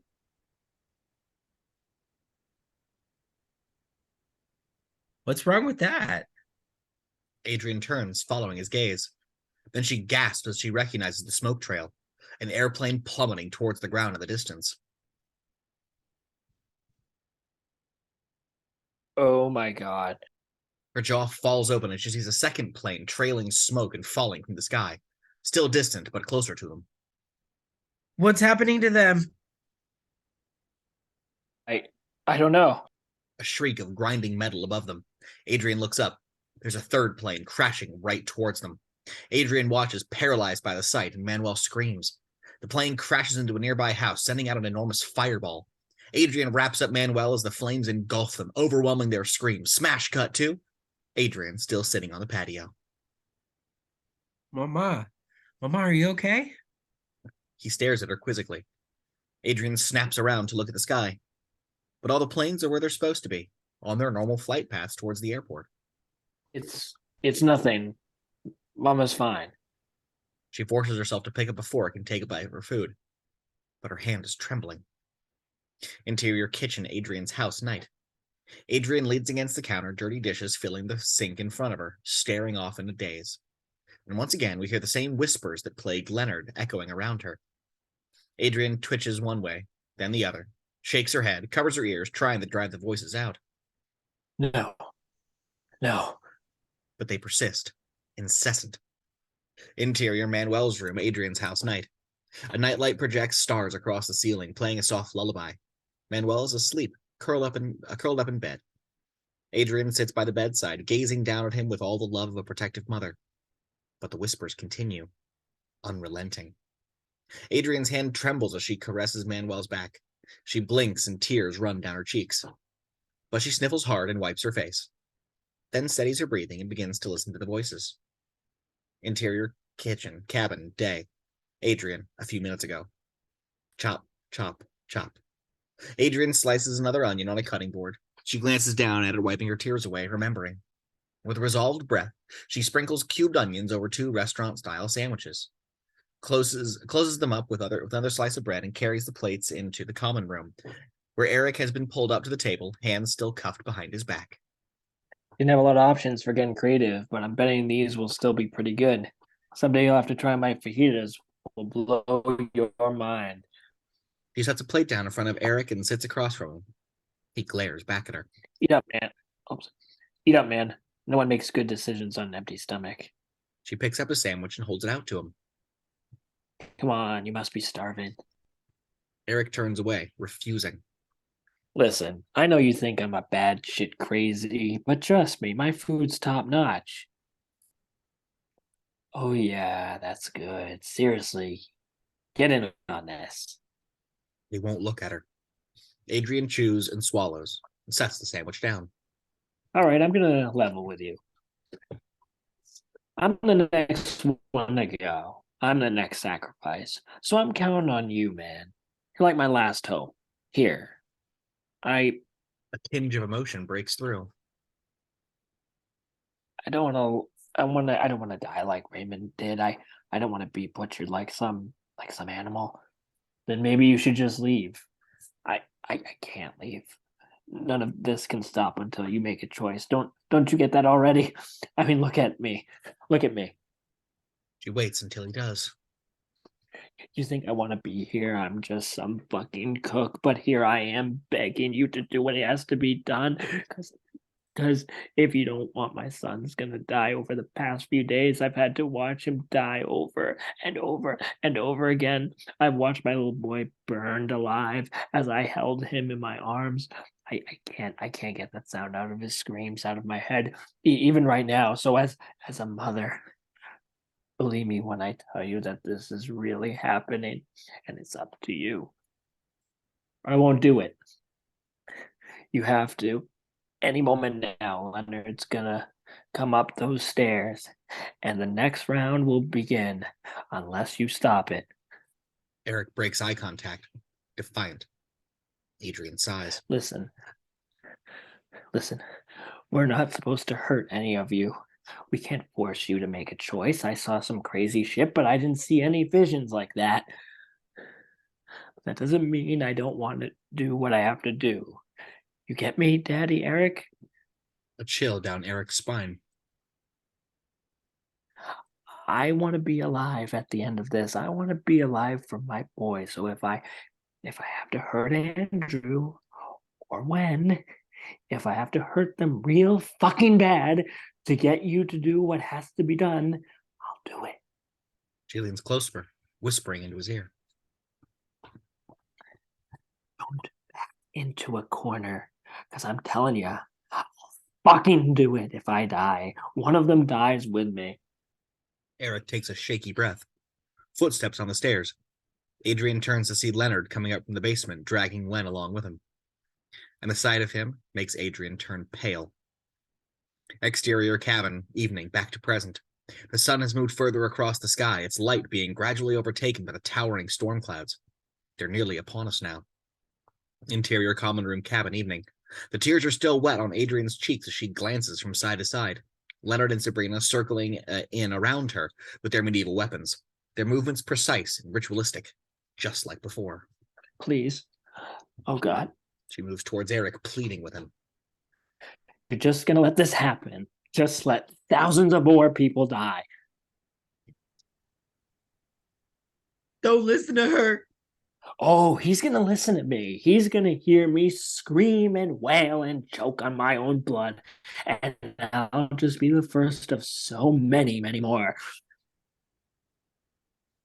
She glances at Leonard and Sabrina lurking behind her, clenching their weapons, getting ready to strike. Oh, I'm sorry. You want me to put my mask on first before you slaughter me? Well, if that's how it's gotta be, gotta abide by the visions. She reaches into her pocket and pulls out a white mask. And then she picks up her weapon and lunges forward. She yanks Wen to her feet and holds her weapon to Wen's throat. Wen! Let her go! But they can't stop Adriane with their hands cuffed. Wen squirms and screams, but Adriane holds her tight. Leonard and Sabrina slow their advance, not expecting this.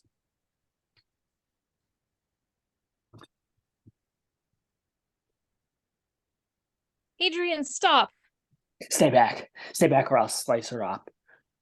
You can't do this. They need to make a choice. Sorry, but I don't want my blood and guts spilled all over the floor. Please, don't hurt her. Leonard, fucking stop this. Adriane, just let her go. It can't be like this. It won't stop. They're just gonna wait us out till we're all dead. They'll do the right thing. You'll see. Then why don't we trade places right now and see if you still believe that? You'll ruin everything.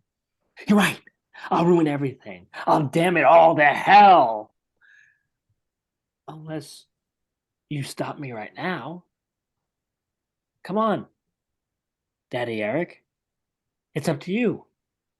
Your daughter. Or your husband. Eric meets her fiery gaze, breathing fast. I can't. You have 3 seconds to choose. No, please. Someone stop her. 3. Everyone begins shouting, creating a cacophony of emotion and vitriol. Eric caught in the middle of the maelstrom. 2. No. Oh, please, God. 1. Stop it. I'll do it. And just like that, Everyone goes silent. Andrew turns to his husband, horrified. Do what? Eric doesn't answer. Can't look at him.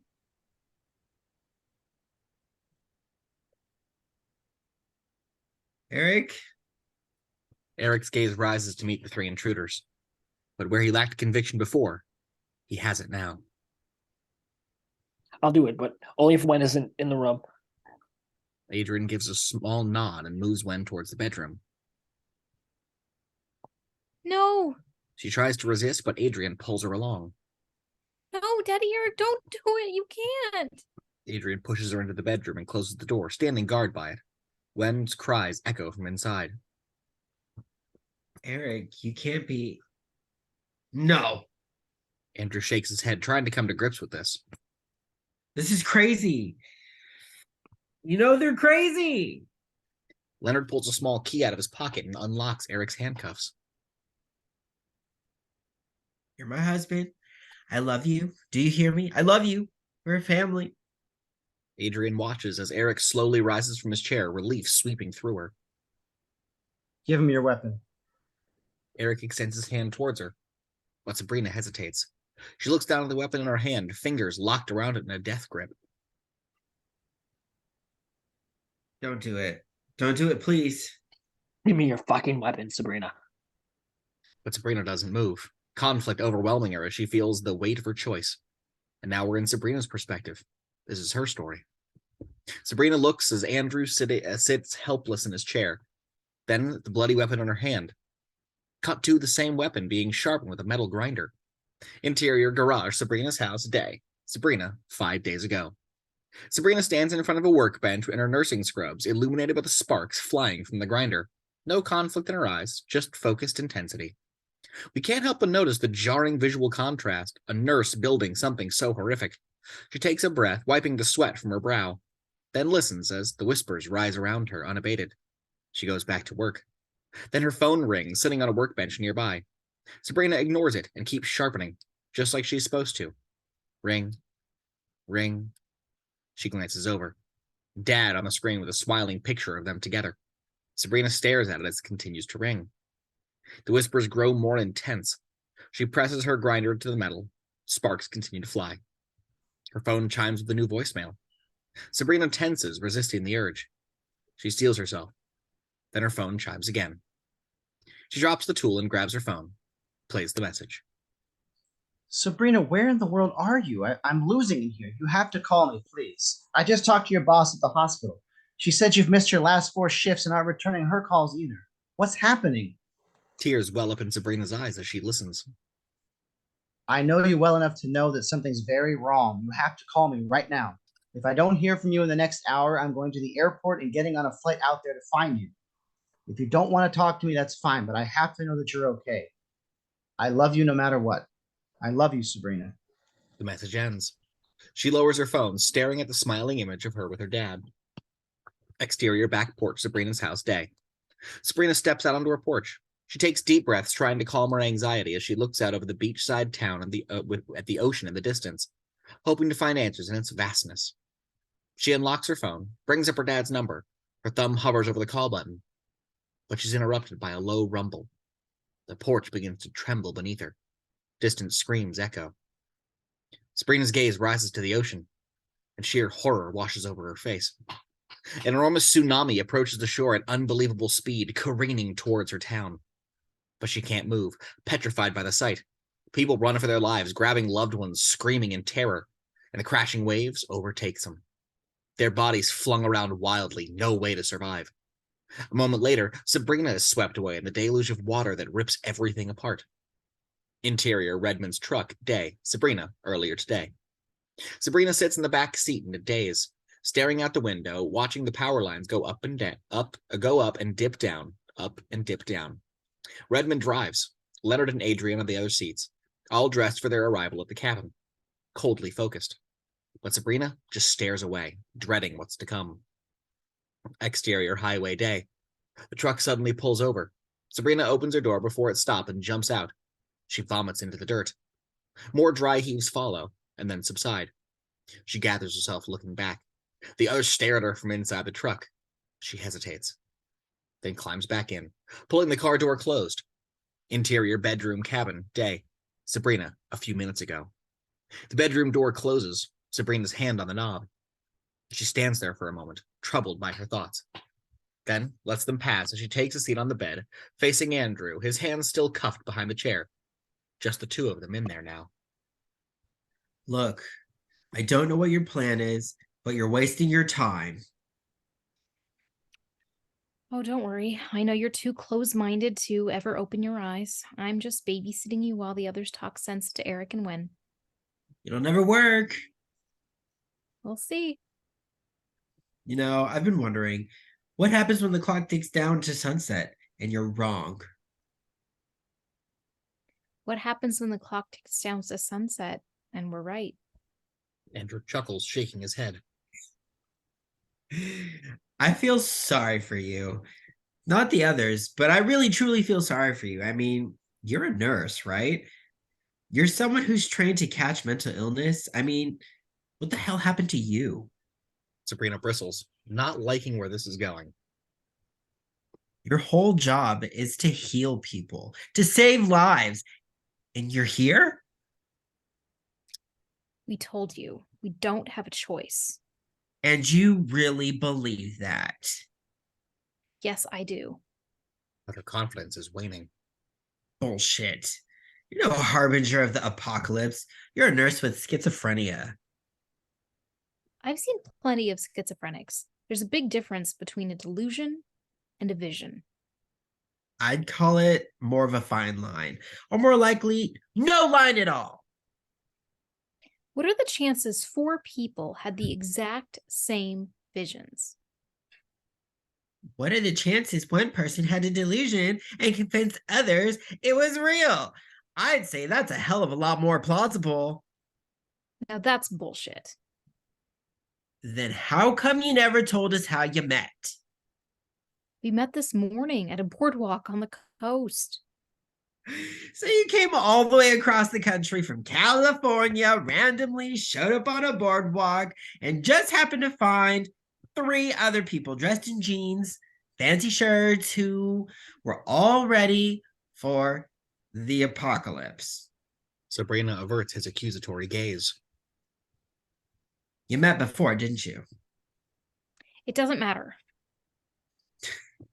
I'd say it matters a lot. Leonard said we deserve to know who you were. All I want to know is how you all met. It's a simple question. Sabrina hesitates. It was on a forum. A forum?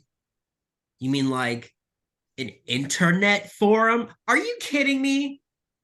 I told you it didn't matter. It matters. It matters a lot. This is all starting to make sense. Just stop talking. I shouldn't have told you.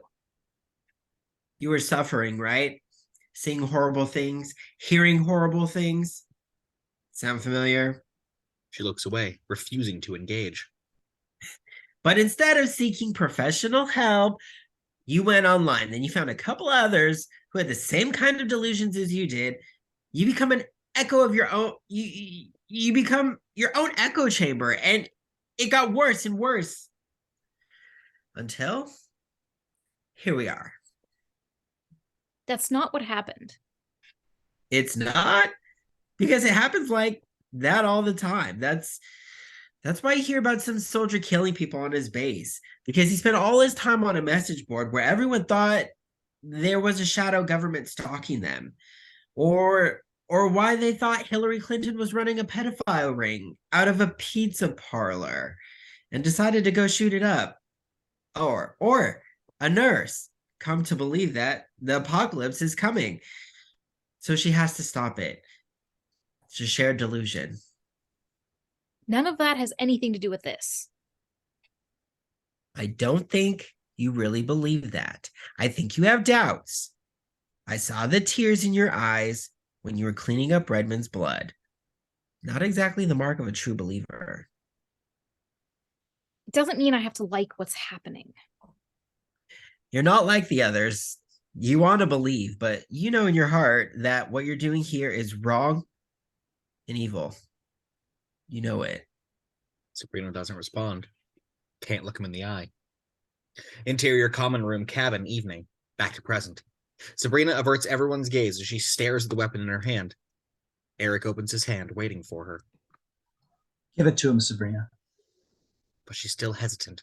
She doesn't want this. Give it to him. Sabrina looks to Andrew, whose hands are still cuffed behind the chair.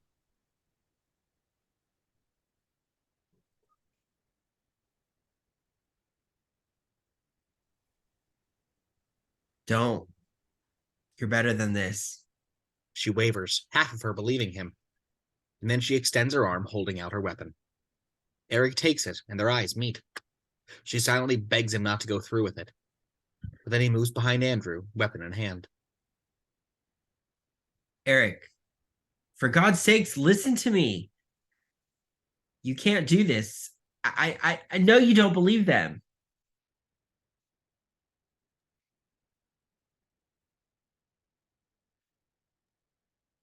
Eric eyes just how sharp the blade is. The other three watch his every move, waiting for the inevitable. None of this is real. They weren't called here to be some shared vision. They met on a fucking online forum. They're insane. But Eric is unaffected by the news. He tightens his grip on the weapon, steadies his breathing, preparing himself. Sabrina looks away, unable to watch. Please, Eric, I love you. Do you hear me? I love you, Eric. You can't. I love you too. Always. Eric lifts the weapon high. Andrew screams as Eric swings the blade down and cuts clean through Andrew's handcuff chain. It snaps in two, setting him free. Get the gun. Get the gun. For the briefest moment, everyone is too stunned to realize what just happened. Then all hell breaks loose. Andrew runs for the front door. Eric thrusts his weapon at Leonard, hitting him in the gut with the blunt end. He swings it at Adriane, nearly taking her head off. Sabrina stands frozen, watching as Andrew runs out the door. Then she races out after him. Exterior cabin continuous. The sunlight is fading as Sabrina comes outside. She quickly picks up Redmond's weapon off the porch and looks ahead. Andrew is nearly to the SUV. The tires have been slashed, the deflated wheels sitting on the rims. Andrew yanks open the SUV's door, about to climb in. But Sabrina closes the distance and swings her weapon, clobbering the back of his knee. Andrew cries out in pain as he falls forward. Sabrina stands over him. She could kill him right now if she wanted to. This is all real, no matter what you say. Andrew clenches his teeth as he clutches his already swelling knee. She extends her hand to him. Come on, we still need you. Andrew raises a hand to acquiesce and cautiously moves to get to his feet. But he suddenly throws a handful of dirt in Sabrina's face with the other hand, then punches her in the stomach, doubling her over. Sabrina gasps for breath, the wind knocked out of her as Andrew pulls himself into the SUV. Sabrina lunges for him, and he closes the door just in time. She yanks on the handle, but he's locked it shut. She lets out a cry of frustration and smashes her weapon into the window. The glass spiderwebs, but doesn't break. Through the cracked glass, we can see Andrew frantically digging out a gun case in the cargo area. Sabrina smashes the window again with the weapon, and the glass shatters, showering Andrew with shards. But he's focused on the gun case. Sabrina reaches in, pops the lock, and yanks the door open.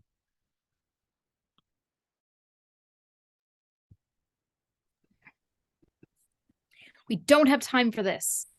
Clinking metal as Andrew fumbles with the bullets, trying to load his gun. Sabrina shoves her weapon in, jabbing Andrew in his side with the blunt end. The bullets spill out of his hand as he cries out. Get out now. Sabrina jabs him again, but Andrew doesn't surrender, still trying to load the gun. Sabrina flips her weapon around to the sharp end. I don't want it to be like this. But Andrew turns over with the gun in his hand. Bang! The bullet hits the ceiling just above Sabrina's head, the explosive sound surprising both of them. Sabrina stumbles back as Andrew steadies his grip on the gun, aiming at her. Now you listen to me, you crazy fucking bitch. Drop that thing and back the fuck up. Okay. Back the fuck up. Sabrina shuffles back, knowing the tide has turned. She lowers her weapon, but doesn't drop it. Still holding the gun, Andrew maneuvers to get out of the SUV, face contorting with pain due to his swelling knee. Keep going. Move. Sabrina takes another step back, and another. Andrew cringes as he moves through the broken glass. Sabrina turns and runs away towards the forest. Andrew struggles to get out of the SUV, his knee almost giving out underneath him. He winces, aiming his gun. Stop. Stop! Sabrina doesn't look back. Andrew balances his weight on his good leg, taking aim. Bang! The bullets just miss her. The recoil from the shot causes Andrew to lose his balance and fall. He looks up just as Sabrina disappears into the trees. Fuck. He grimaces, clutching his swelling knee, gritting through it. Now we stay with Andrew. This is his story. Andrew struggles to get back to his feet, grabbing hold of the SUV and pulling himself up, every movement causing him pain. He looks out to the trees. No sign of Sabrina. He limps forward, cringing, feet crunching on broken glass. The sound makes him look back to, or the sound makes him look down at the jagged pieces of glass scattered across the ground. Cut to the clink of glass mugs as we find ourselves in interior dive bar night. Andrew, 8 years ago. Andrew and Eric toast their beers and drink. Each of their hairstyles is a little different. As they set down their mugs, they both smile elatedly.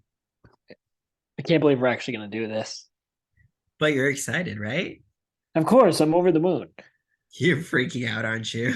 It's just, what if some huge project comes up at work or one of us gets laid off, The timing's never just gonna be right. Everyone says becoming a parent is the most terrifying thing you can ever do. So I say, let's be terrified together.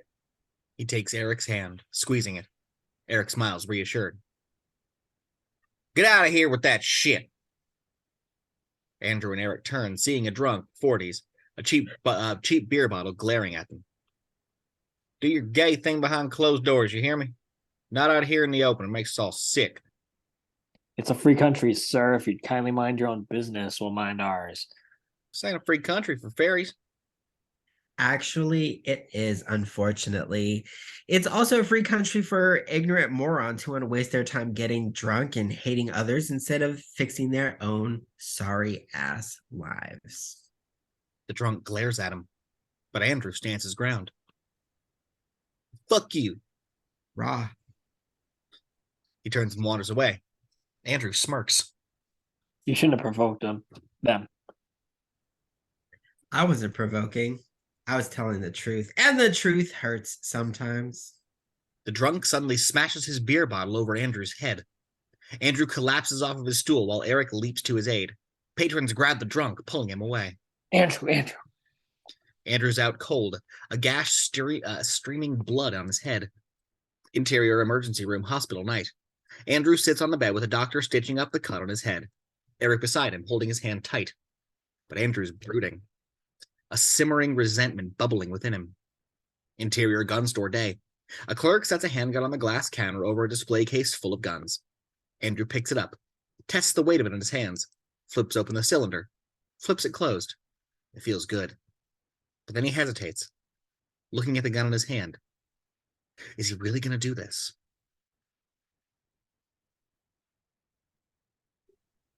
Yeah, I'll take this one. Interior, Andrew and Eric's bedroom, day. Andrew earlier today. Andrew closes up 2 suitcases spread across the bed, all packed up for their trip to the cabin. You need a hand with those? I packed for every possible weather condition. Nah, I got him. You just worry about capturing that rambunctious panda of yours and getting her in the car seat. Sounds of Wen laughing and Eric chasing after her from a nearby room. Andrew chuckles as he picks up the suitcases. But he stops as a new thought comes over him.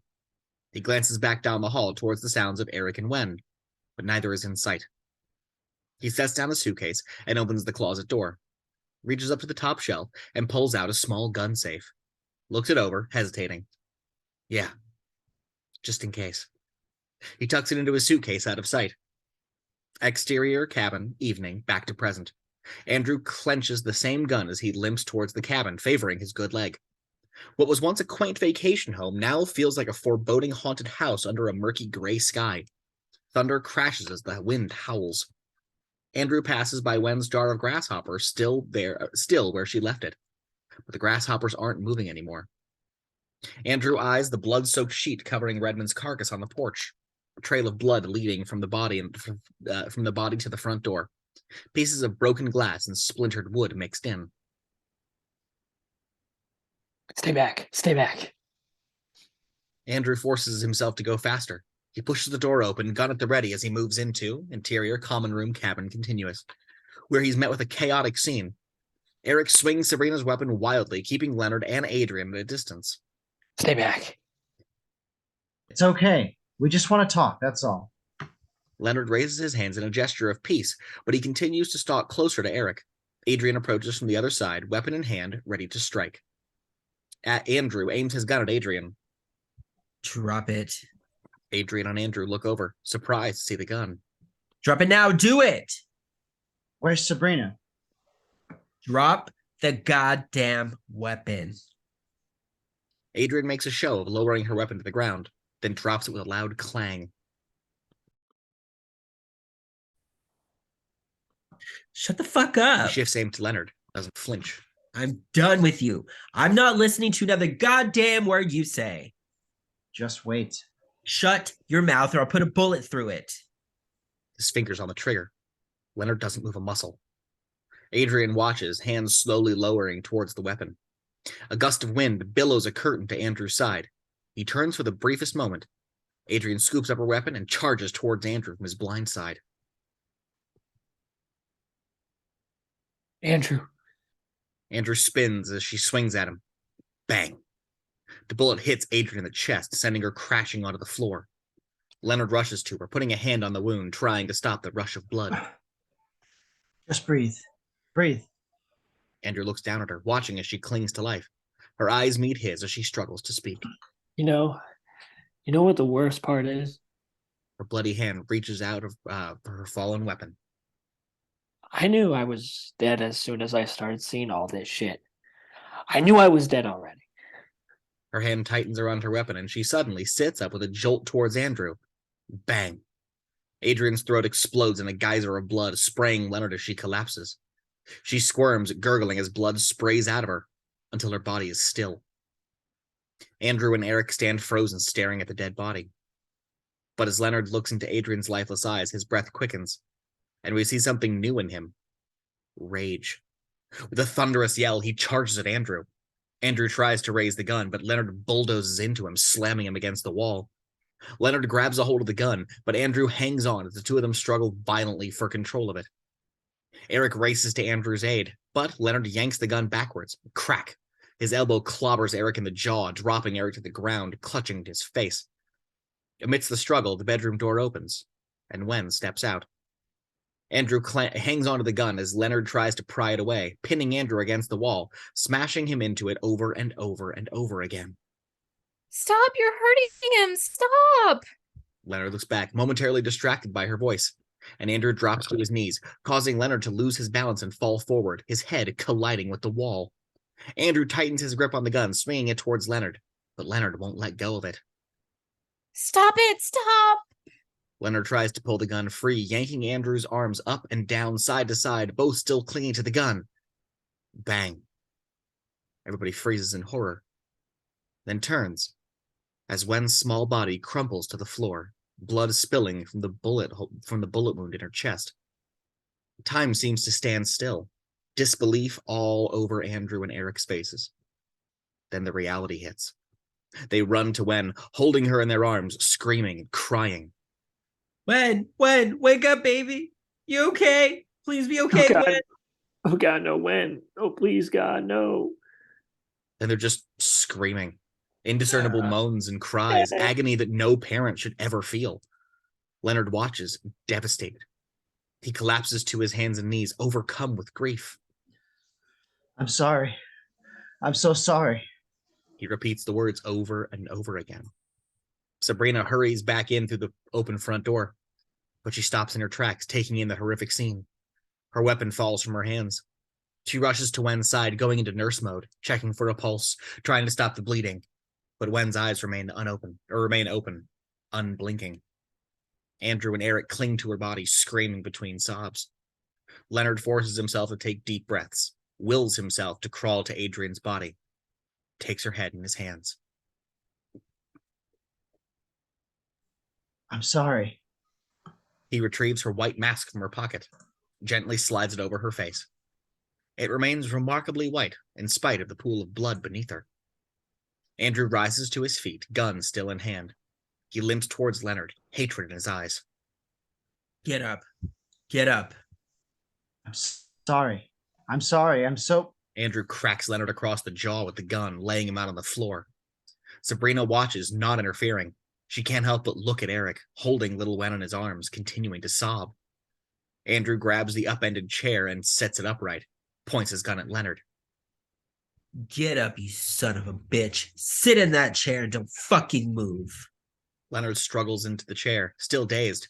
Andrew grabs the pair of fallen handcuffs, puts Leonard's arms behind the chair, and cuffs his wrist. Leonard doesn't react. It's not your fault. It was an accident. It just went off. Stop talking. Andrew points his gun at Sabrina, ushering her to move. Get in that other chair and don't move or I'll blow your head off. Sabrina does as she's told. Andrew reaches into her satchel and pulls out another pair of handcuffs, uses them to cuff Sabrina's hands behind the chair. You don't have to worry about me doing anything, but we have to check. We have to check if Wynn's death is enough to stop the end. Andrew turns, becoming more incensed. What did you just say? It had to be a choice, a willing sacrifice. Wynn's death. She might not count. She doesn't count? She doesn't fucking count? Andrew presses his gun against Leonard's temple and pulls the trigger. Click. Click. He keeps pulling the trigger, but the gun is empty. Leonard just stares back at him, not blinking. Andrew throws the gun down, then picks up Leonard's sledgehammer. He steps towards Leonard and raises the sledgehammer high. Leonard merely closes his eyes, accepting what's to come. But Andrew hesitates. He just can't bring himself to do it. The sledgehammer slides from his fingers, falling to the ground with a loud clang. Andrew breathes heavy, glaring at Leonard. Then turns, seeing Eric still holding Wen's little body in his arms. The sight almost makes Andrew break down again. Eric, let's go. Let's get out of here and never come back. Eric looks up, shell-shocked. Eric, turn on the TV. We're not turning it on, Eric. Come on, let's take one and go. But Eric doesn't move, conflicted. Eric. We have to know if we stopped it. We have to know if your daughter's death was part of something greater. We need to know if she saved the world. Andrew crouches down next to Eric, taking his hand. Please. Let's just go. Let's just get out of here and bury our daughter. Oh God. Eric begins frantically swatting the air over and around Wen's body. Andrew stares at him, baffled by the sight. Get away from her. What? What is it? I'm getting them off her. I want them off her. Getting what off? Flies. The what? The flies. Andrew looks around. There aren't any flies. Not a single one. But Eric maniacally waves his hands around Wen's body. What the hell is he seeing? Eric, turn on the TV. We're not turning it on. Eric, there aren't any flies. There's nothing there. Let's go. But Eric doesn't move. Still fighting off the flies that only he can see. Thunder crashes right above them now. Remember what I said, Eric. The oceans will rise, the cities will drown, and a plague will descend. That clicks with Eric. He grabs the remote and turns on the TV. On screen, CNN. Images of an Asian city, bustling markets, crowded sidewalks, packed subways. Why'd you do that? Eric doesn't respond. Eric, why'd you turn it on? On screen, back to a news anchor. A caption reads, City Zero, Hong Kong, in the fight against the bird flu.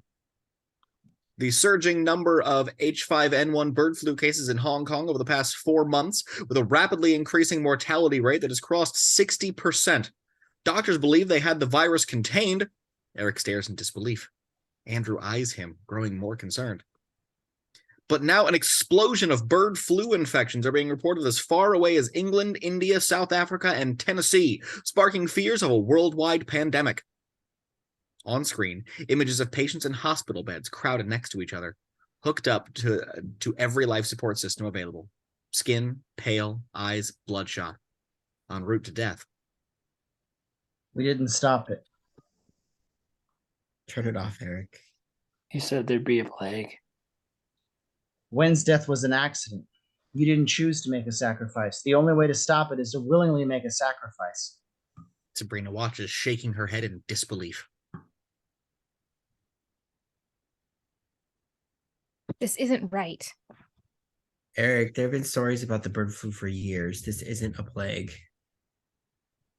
But it started in Hong Kong. All the cities that we met when Hong Kong is our city. That doesn't have anything to do with this. None of this is right.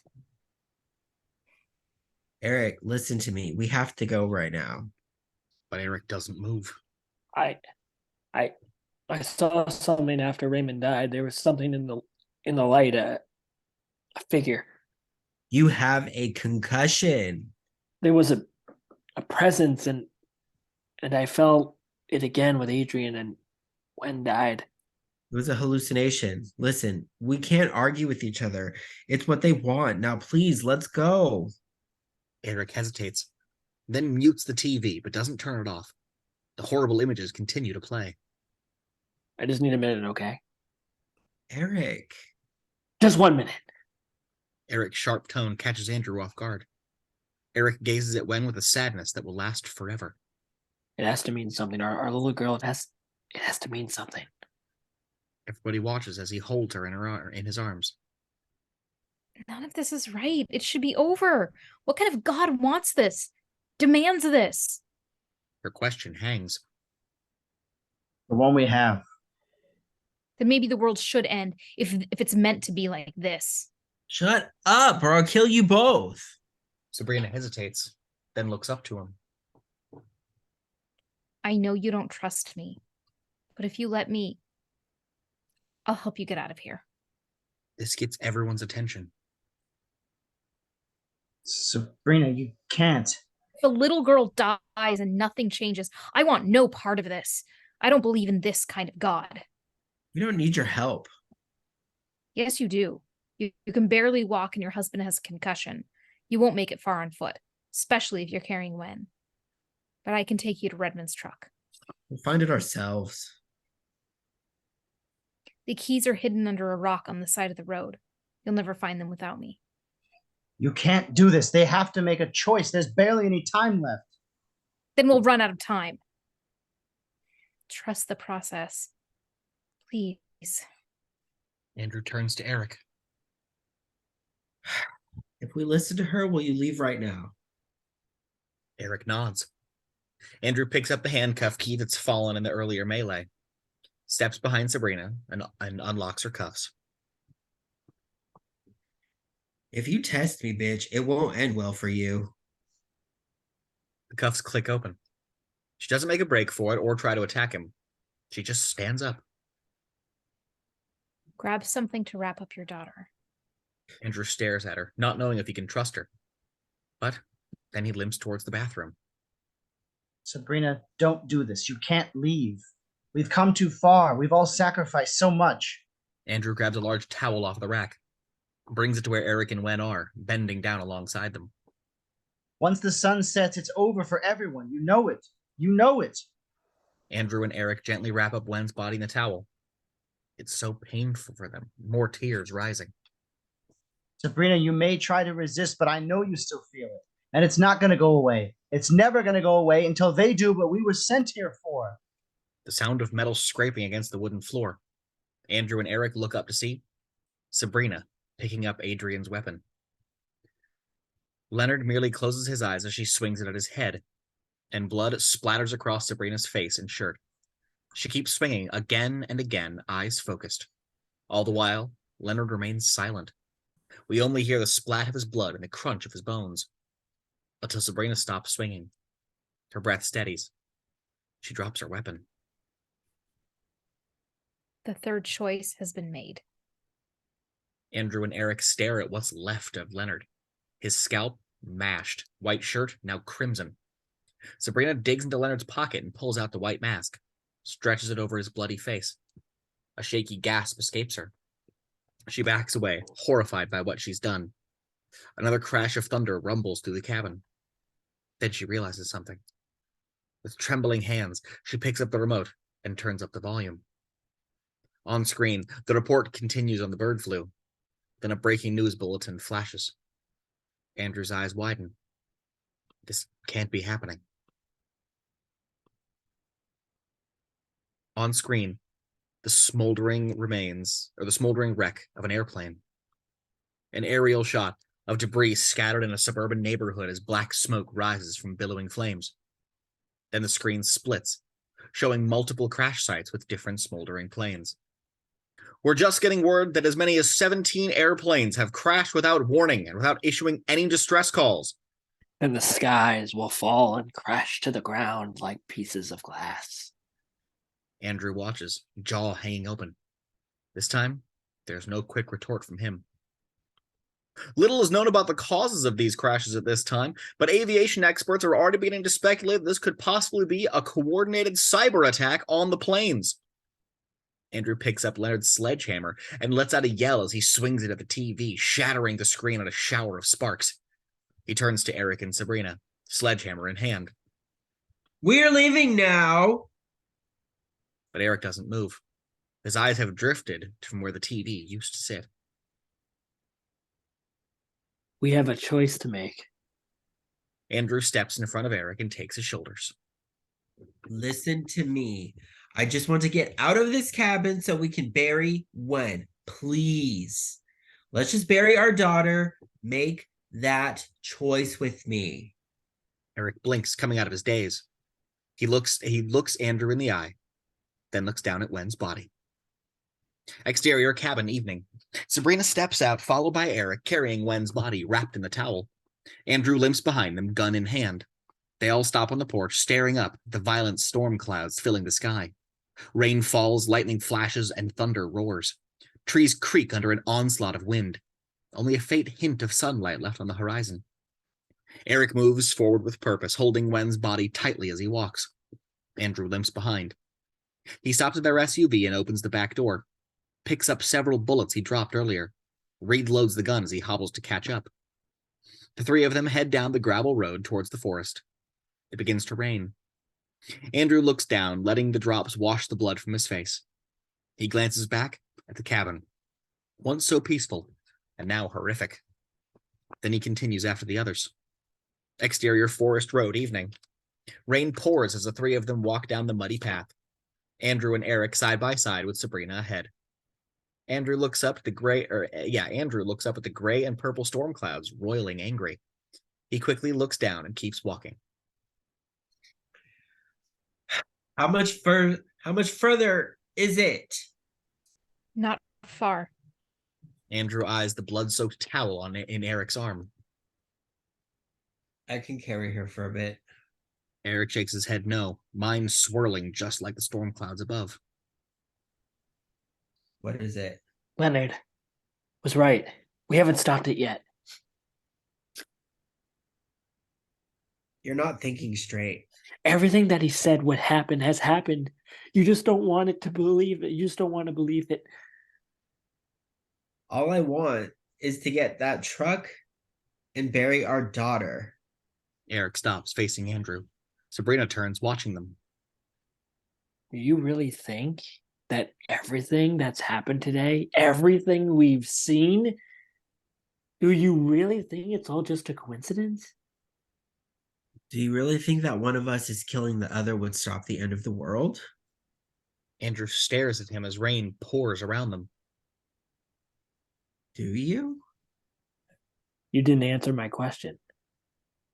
Yes. I think it's all a coincidence. A horrible, tragic coincidence. I have to believe that because the alternative is too horrifying to even consider. Now answer mine. Eric just stares back. Do you really think that one of us needs to kill the other? Eric can't bring himself to say it, but Andrew can see it in his eyes. He does. Sabrina's screaming jars their attention. No, no! She puts her hands over her ears, closing her eyes, trying to drown something out, yelling to no one we can see. I'm helping them. I'm helping them. She takes off running, hands clenched over her ears. What the? Sabrina, stop! He raises his gun, but she doesn't slow down, running into the forest. The dads follow, Andrew on guard with his gun, Eric still carrying Wen. They catch up with her and see Sabrina frantically rooting around in the mud, muttering to herself, words drowned out by the rain. What are you doing? She tosses something towards them. It lands at their feet, and Andrew picks it up. It's the truck keys. Then Sabrina rises, now holding a dark vinyl bag. What's that? The truck's only a little ways down the road. You can make it. What's in the bag, Sabrina? Sabrina opens the bag, reaches in, and lets it fall, revealing a pistol in her hand that's bigger than Andrew's. Andrew tightens his aim on her, but she keeps the gun at her side, tears in her eyes. I didn't know it was here. Redmond must have left it, or maybe Leonard. I just saw the keys. I swear to you both. I swear.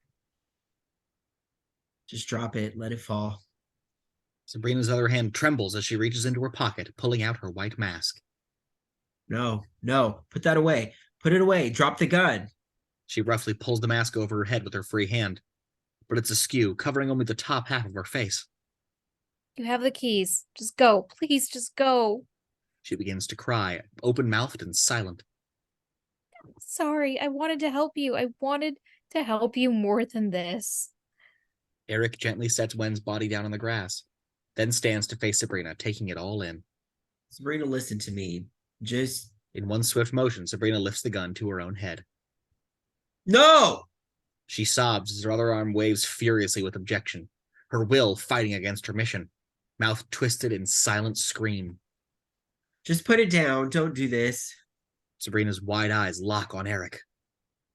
You still have time to save everyone. You still have a chance, even after. But you have to do it quick. She frantically shakes her head no, but the hand holding the gun is rock solid. Please, Eric, you're... Bang! Her body collapses against a tree, head lolling to the side, blood rapidly spreading in the heavy rain. Fuck. He turns away, hands on his knees, unable to look. But Eric hasn't moved, eerily unshaken by Sabrina's death. He calmly moves towards her body and kneels down next to her. She said we could still save everyone. Then he stands up and turns back, revealing that he now has Sabrina's gun in his hand, pointing it at Andrew.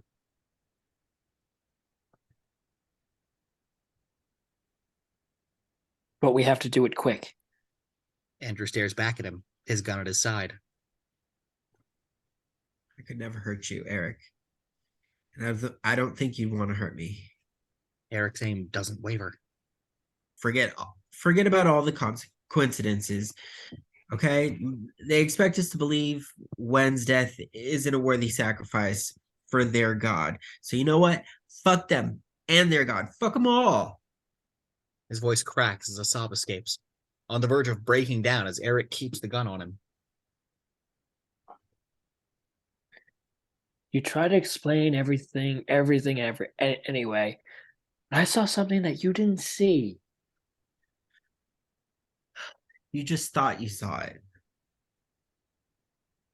I know I saw it. I felt it. And for Wen to be taken from us, that didn't just happen. He wouldn't have taken her for nothing. And now all those other fathers and daughters and mothers and sons, it's up to us. We can still save them. Andrew drops his gun. So which one of us is it going to be then? Eric holds his gun steady. Andrew limps towards him.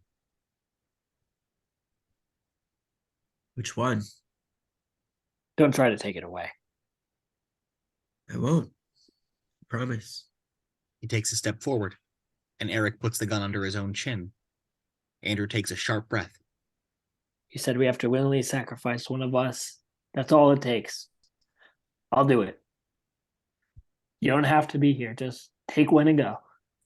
But Andrew moves closer. Stay away from me. Don't you get it?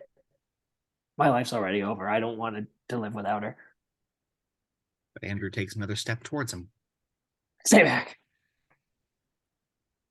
I'm sorry, but I can't do that. I'm not taking the gun. I'm just gonna take your hand, okay?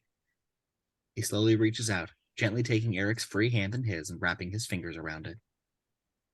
I'm not taking the gun from you. I promised I wouldn't. With his other hand, Andrew touches Eric's wrist that's holding the gun. Eric tenses. If you really want to do this, I'll accept it. But it can't be you. It's got to be me because I can't live without you. He slowly moves Eric's arm until the gun is pointed at Andrew's chest. Andrew lowers his hand, leaving the gun pressed against his chest, and Eric's finger hovers over the trigger. Second after excruciating second passes. I don't know what to do. Yes, you do. You'll throw the gun down. It'll be hard, but you can do it. Then we'll take Gwen and walk down that road. We'll get out of here. We'll bury her. We'll bury her like she deserves to be buried, with all of our love for her. The storm rumbles above them. You still don't believe it, do you? Yes, I do. I don't want to, but I do. I know something is happening here, something horrible. But how do you know it's God that's doing it? Eric blinks, not following Andrew's line. What if it isn't God making these things happen? What if it's someone else, someone cruel and evil? Because I know the God you believe in, the God you love could never do anything like this. The statement lingers. Eric slowly draws a breath, glancing up at the storm above, at the towel covering Gwen's precious body, suddenly seeing everything in an entirely new light. If you pull that trigger, you're doing exactly what he wants you to do. You're giving into evil. You're letting him win. Andrew slowly reaches up and takes Eric's free hand. But you want to know how we overcome? We overcome by showing him that we love each other. And that bond is too strong to break. We can't go on after all this. We can't go on. We will go on. We have to. It's all we can do. We'll go on. Eric's hand quivers, finger on the trigger. Then he lowers the gun from Andrew's chest and drops it. He leans into Andrew, who leans back into him, their heads side by side, cheeks touching, leaning onto the only support they have left in the world. Together they lift Gwen's body, holding her in their arms with so much love. Then they set off down the road, carrying their daughter, not looking back, eyes focused on the journey ahead. While high above, the sky is a malignant black. Bright lightning flashes, thunder echoes, and the storm rages. But these two are walking through it. They're walking through it together. Cut to black.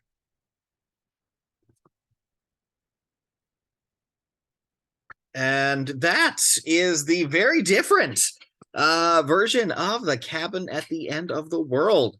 Thank you all so much for joining us in this one. It was a very dramatic, intense one, I know, but thank you all for tuning in, and we'll see you at the next one.